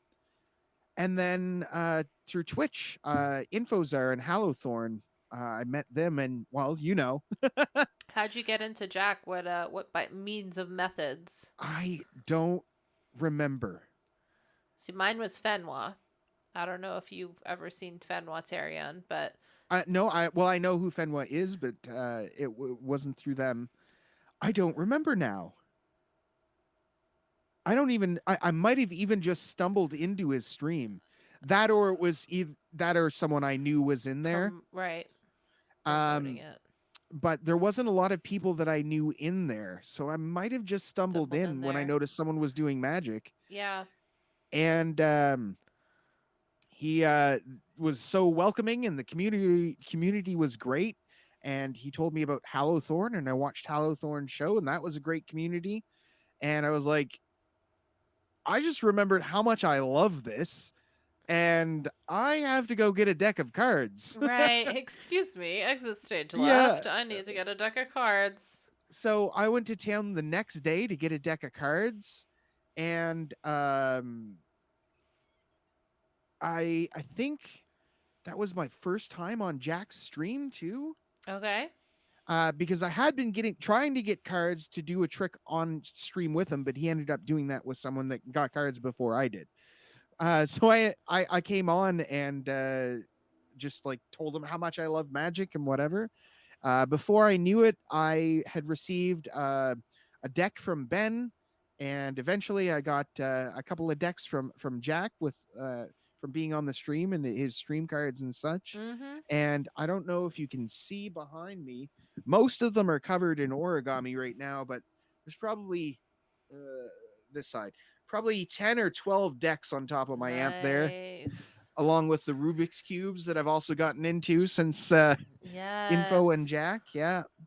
That's awesome. That's so exciting to be able to find a community that's so supportive and key into your interests that you forgot that you had, Yeah. you know?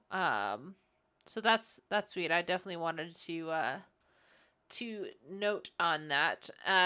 Let's talk about nature. You had nature on here. Do you do walks? Do you take just photography of nature? Like what's Both. yeah? I love being in nature, always have. Um oh, just looking at Jesse Nicole, that's awesome. Yeah, that's super sweet, Jesse Nicole. The Chris Angel in Vegas. Neat. Um so yeah, I've always been in nature. My dad's a real outdoorsy person, Mm-hmm. and about 20 years ago they made a nature park out of an old reservoir not far from here. And I spent countless hours there just wandering around and finding new places and watching the wildlife. And then when photography came into play, it just made it that much more exciting. Right. It was a way to get out, a way to get exercise, a way to get fresh air, and a way to create art all at the same time because I'm all about multitasking. Of course. And it allowed me to practice different types of photography, like macro photography on bugs and mushrooms and close up details, full out landscape photography, um, scouting locations for portraits for families and weddings and stuff. I've done most of the photo shoots that I've done were in that nature park. Wow. Um, I've always connected with nature, and I love the cycles of it. Live in the Northeast, so when fall hits, all of the trees lose their chlorophyll and turn colors. You're really about that chlorophyll drop, Oh right? yeah, You want yeah. them to die. I want it gone. Screw you, Screw chlorophyll. you, Get out of chlorophyll. my trees.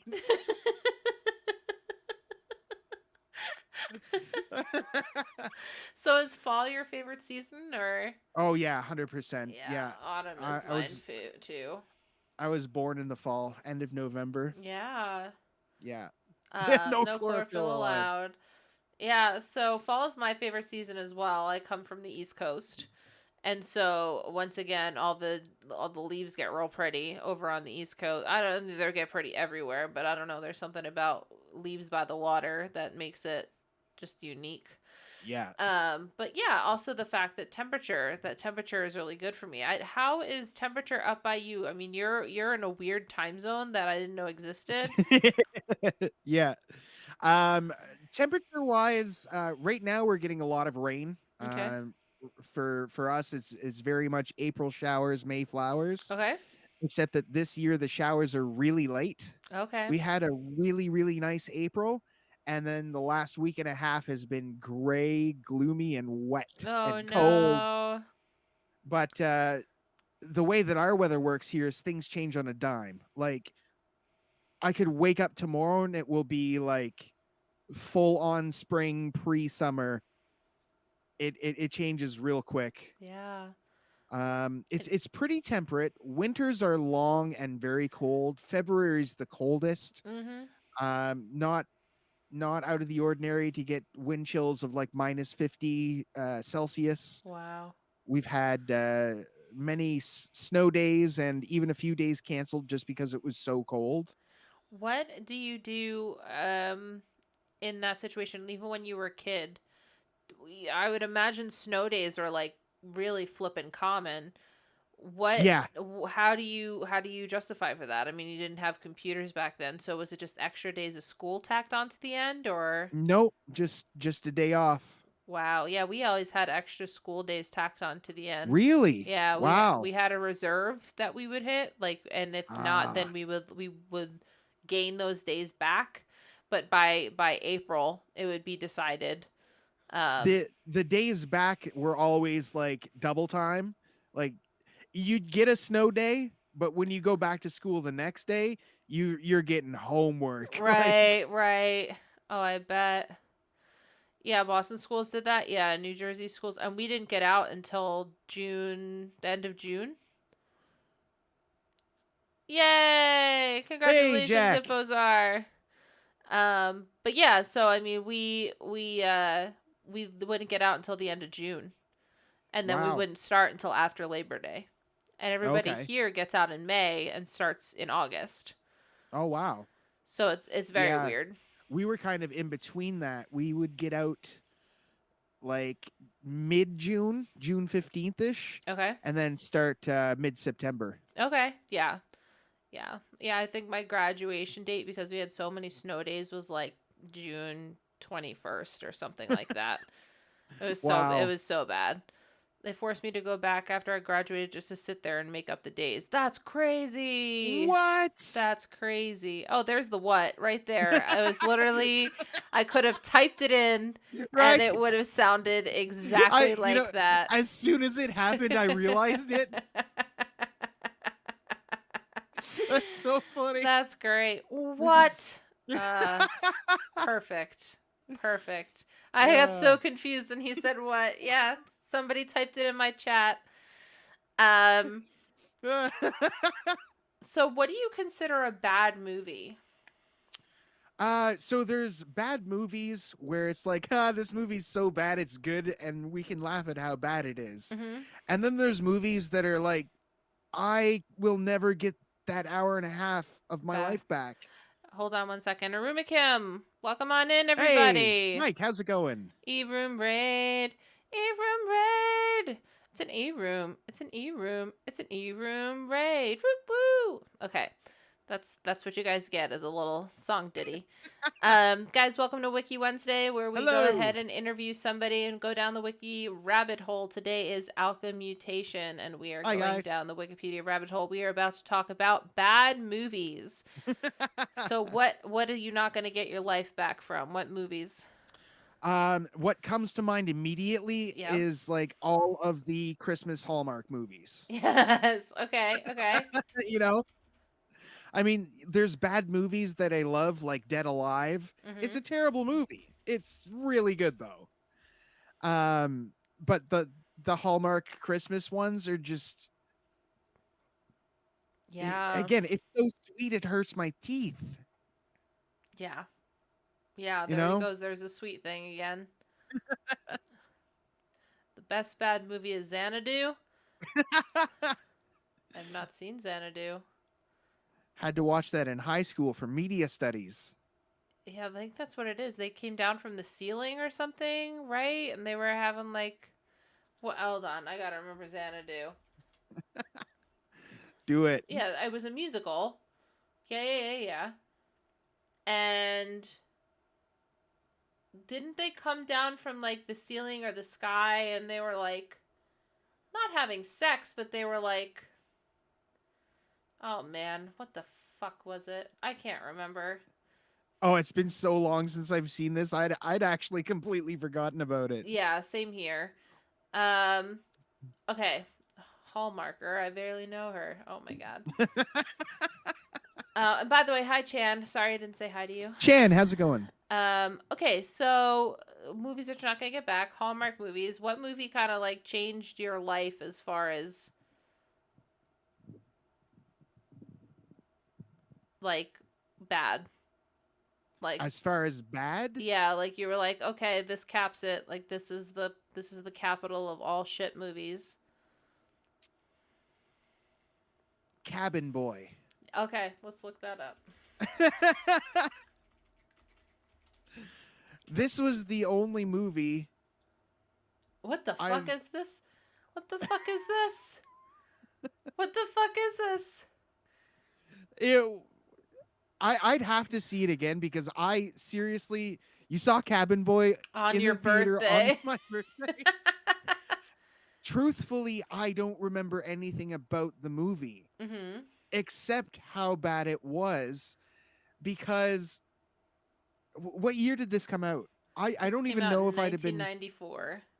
94. So I'd have been 13ish, and my family rented the movie, Okay. and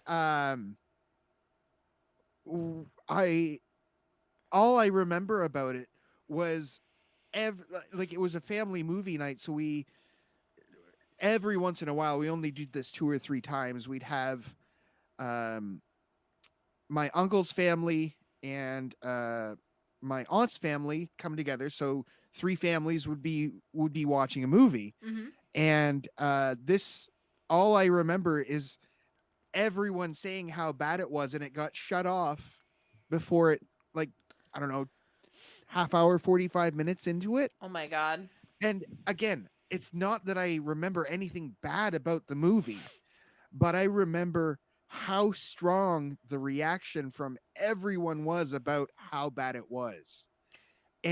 And it was the first time it was like you could really offend and uh really touch someone's nerves and really trigger distaste Right. through art. Now whether that's intentional or Or not, not. Yeah. you know, it was a big awakening moment in art theory for me, I think. I think yeah, definitely. And Spider Slothy, welcome on in. Yeah, so I definitely have to look into this and see. You know, I'm truly curious to watch it again, just to see. I don't even remember it. Yeah, who's Chris Elliott? Oh, him. Okay. Yeah, I yeah. know who that is. Okay. So His shitty characters can movies. be an acquired taste. Yeah, yeah, yeah. So people say Rocky Horror Picture Show is a bad movie. I disagree. I don't know who would say that.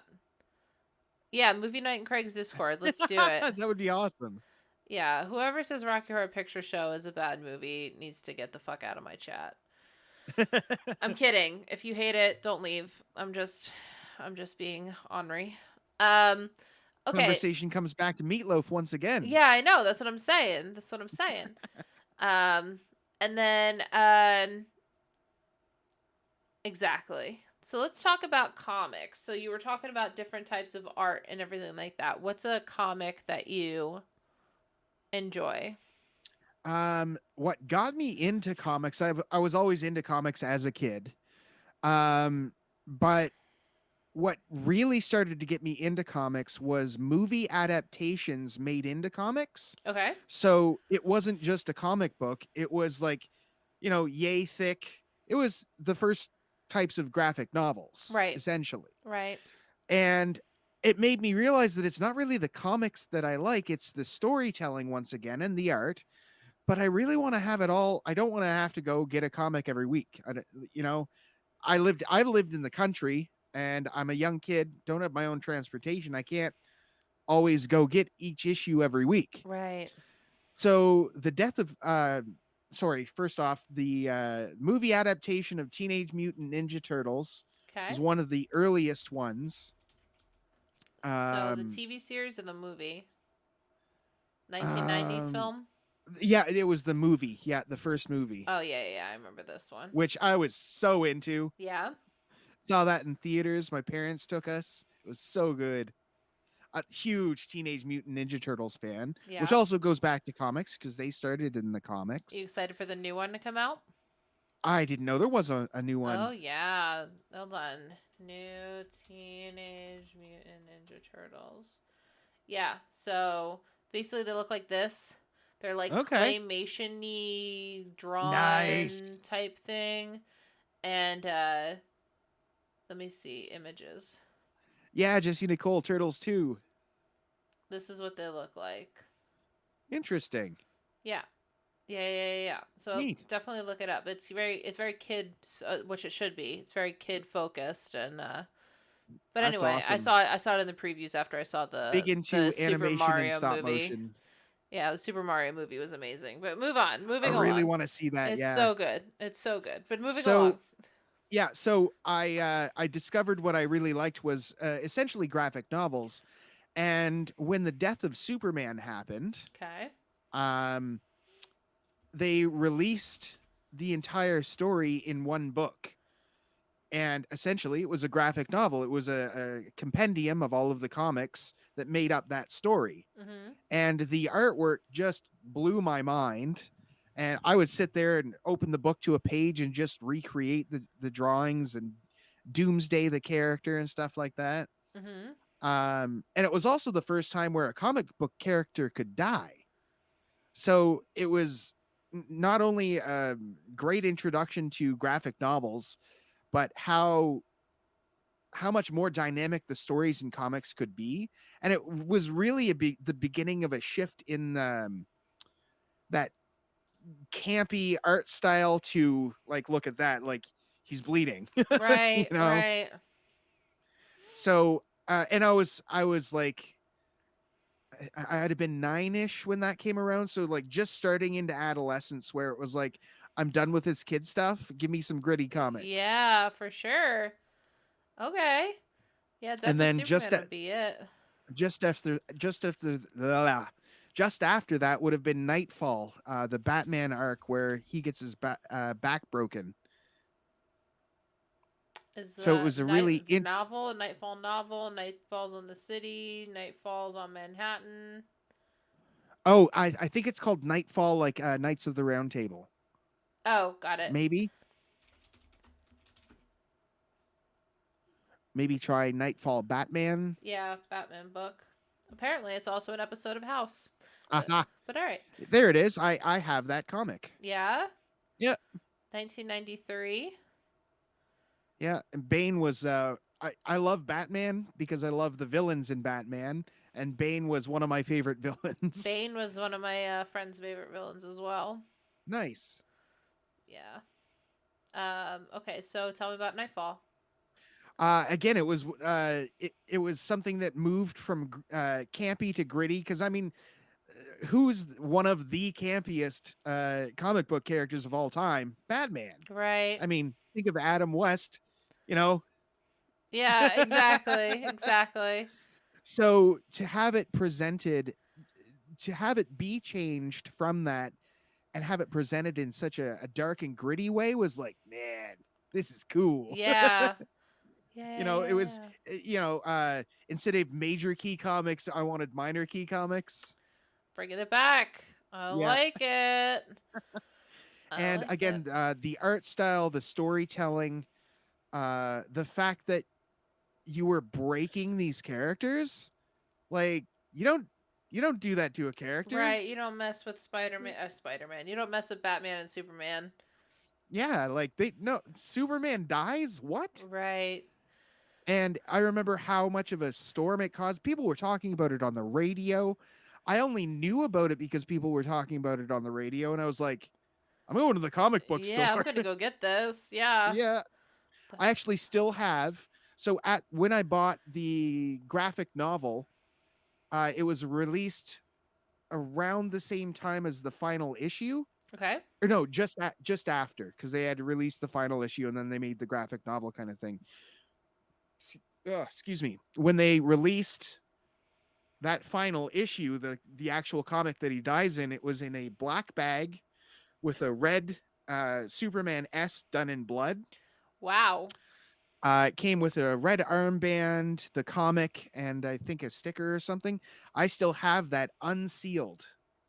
I never opened it. Nice. That's worth a lot of fucking money, bro.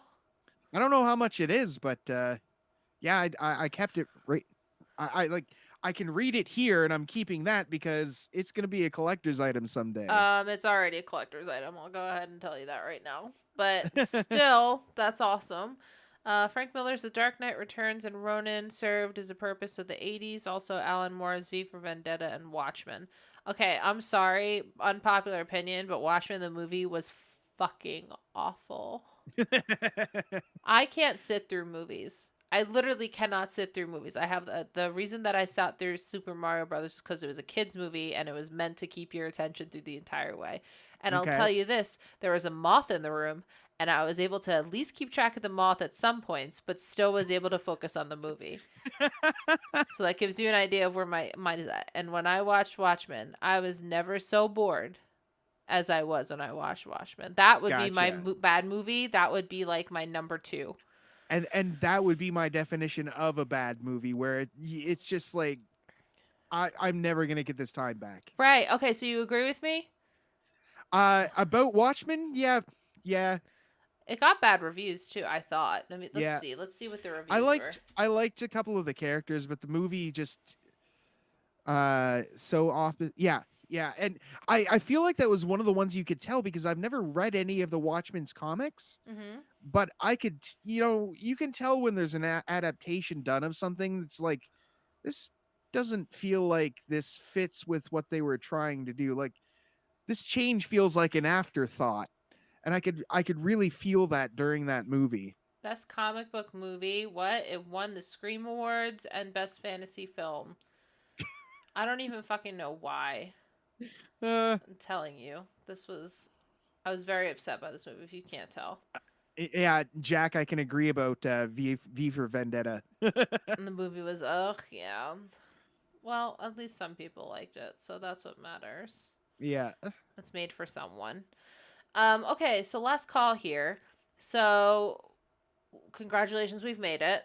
I know that was super Yay! painful and like we were just pulling teeth the whole time. We had nothing to talk Agonizing. about. It was just awful.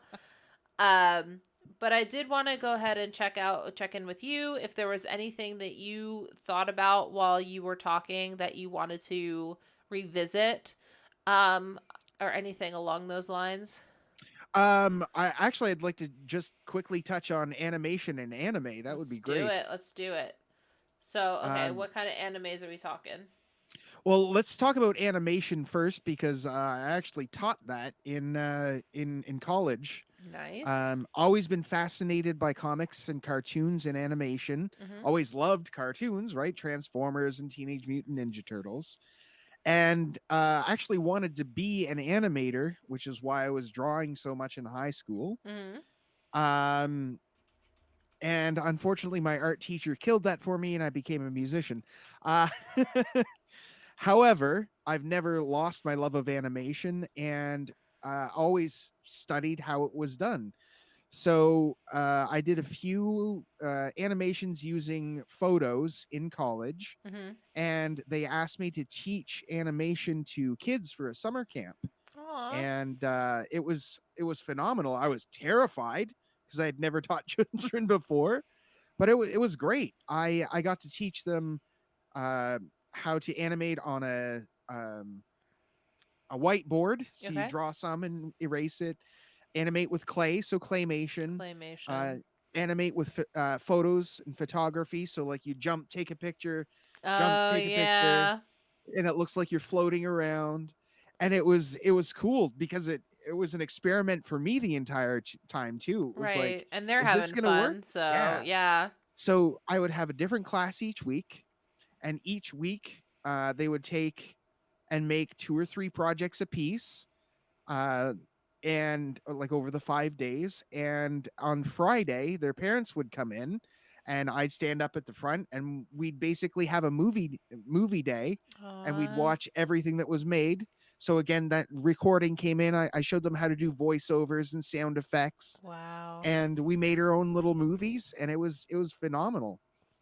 And I haven't been able to do a whole lot with that since, but I still work in Photoshop all the time and work in video all the time. Those are my video games now, Yeah. and that leads to anime, which to me is like the next level of animation.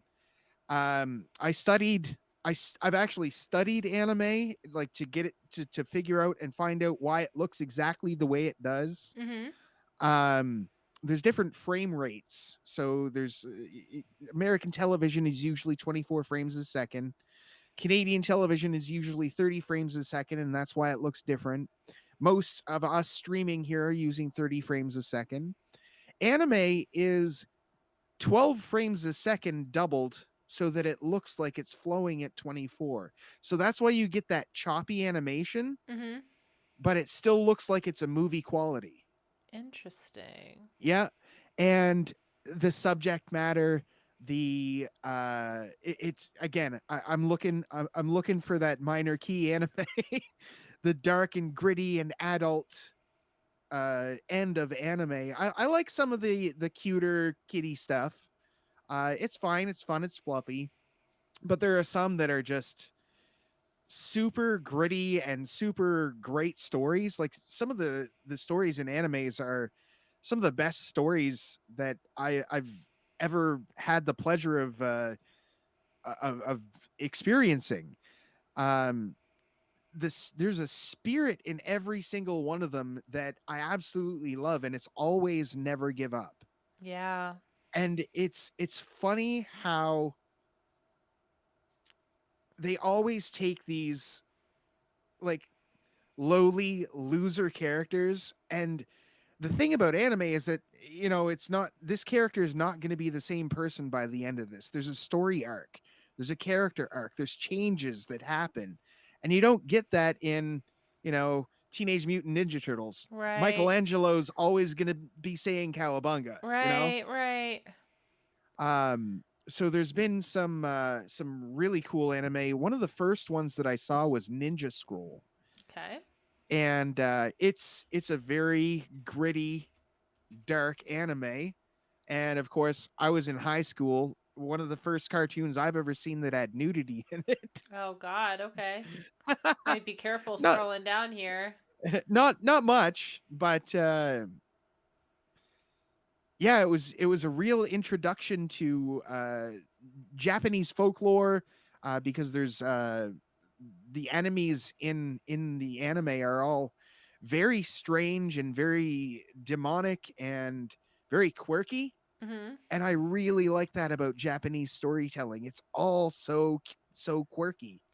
Yes and no. I mean, you've got I don't know if Galvos can hear me right now, but I'm trying to think of what the anime he watched that anime he watches that is so dark and so what do you call that? Where there's the two masks, right? Comedy and tragedy, and comedy is just Steins Gate. That's the one. Okay. And so Steins Gate, or if I could spell, is it really how it's spelled? Visual novel. Okay, yeah. Um,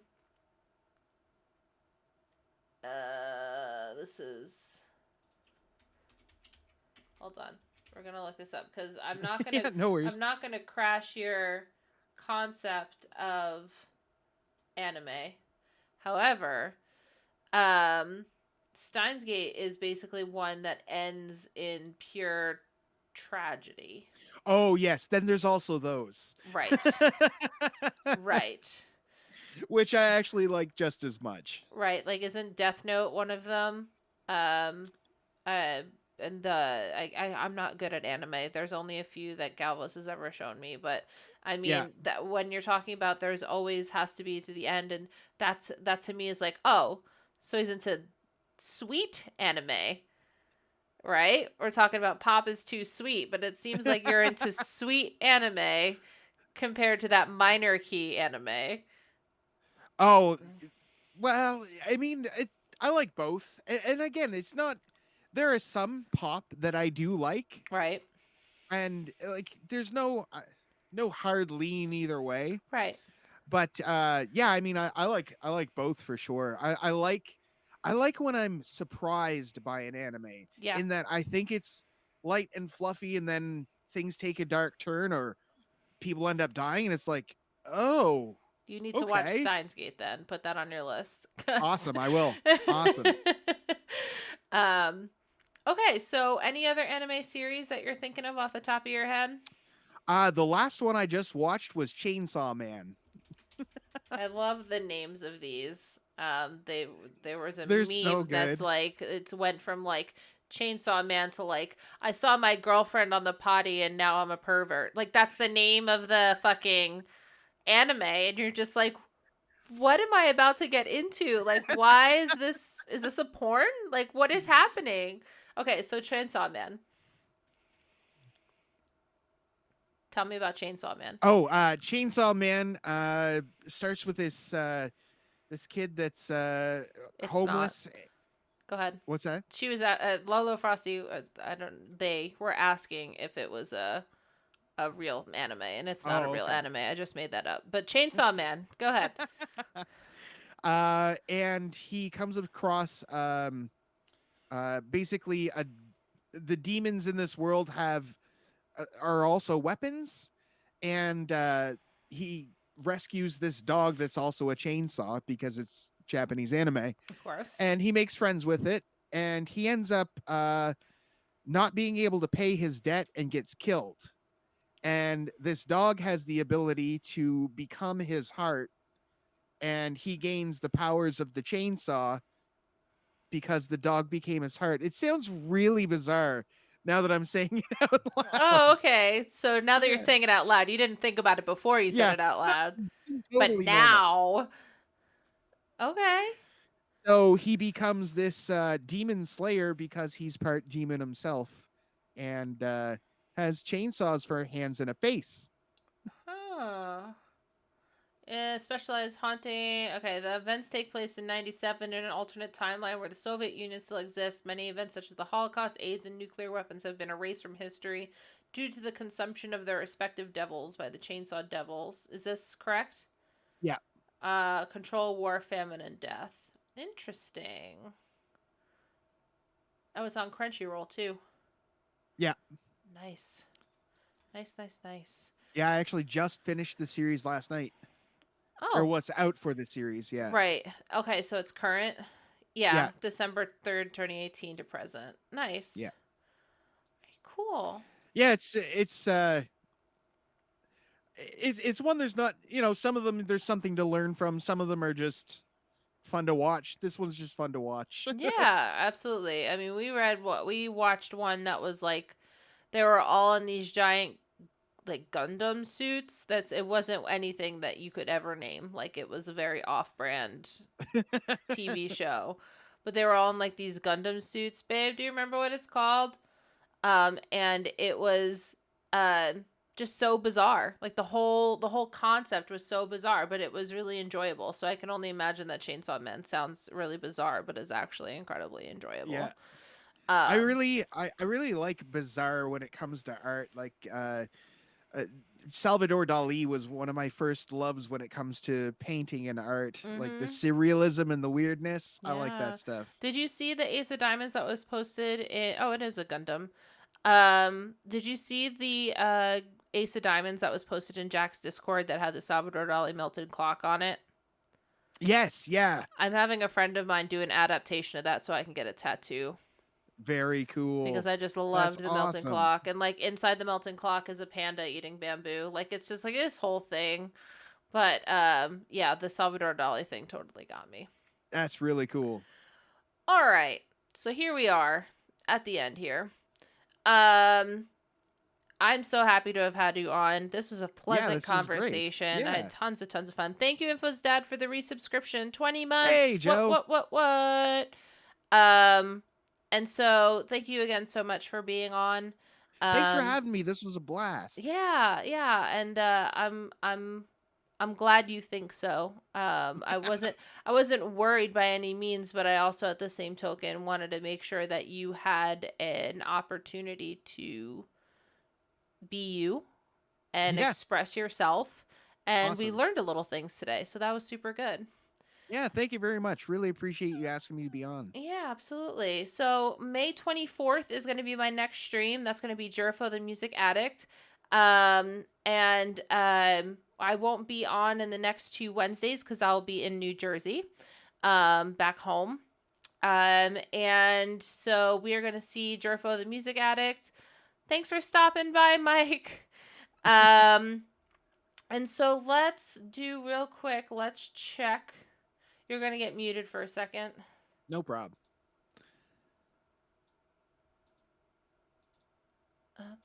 Da-da-da-da. Na na na na na. Privilege to Friday. The Raven Armed is on. Let's see how Andy Alex is doing. He's doing art. This is some good art that you'll really tend to love, Alki. So let's go on a raid. Guys, show him some love. He was my second ever contestant on Wiki Wednesday. He's a guy from Brazil, and he is fascinating as all hell. He does art, he does music. He is absolutely great. So, yeah, cheers, all. Thank you so much. Everyone, have a great, great night. Thanks again. This and stop.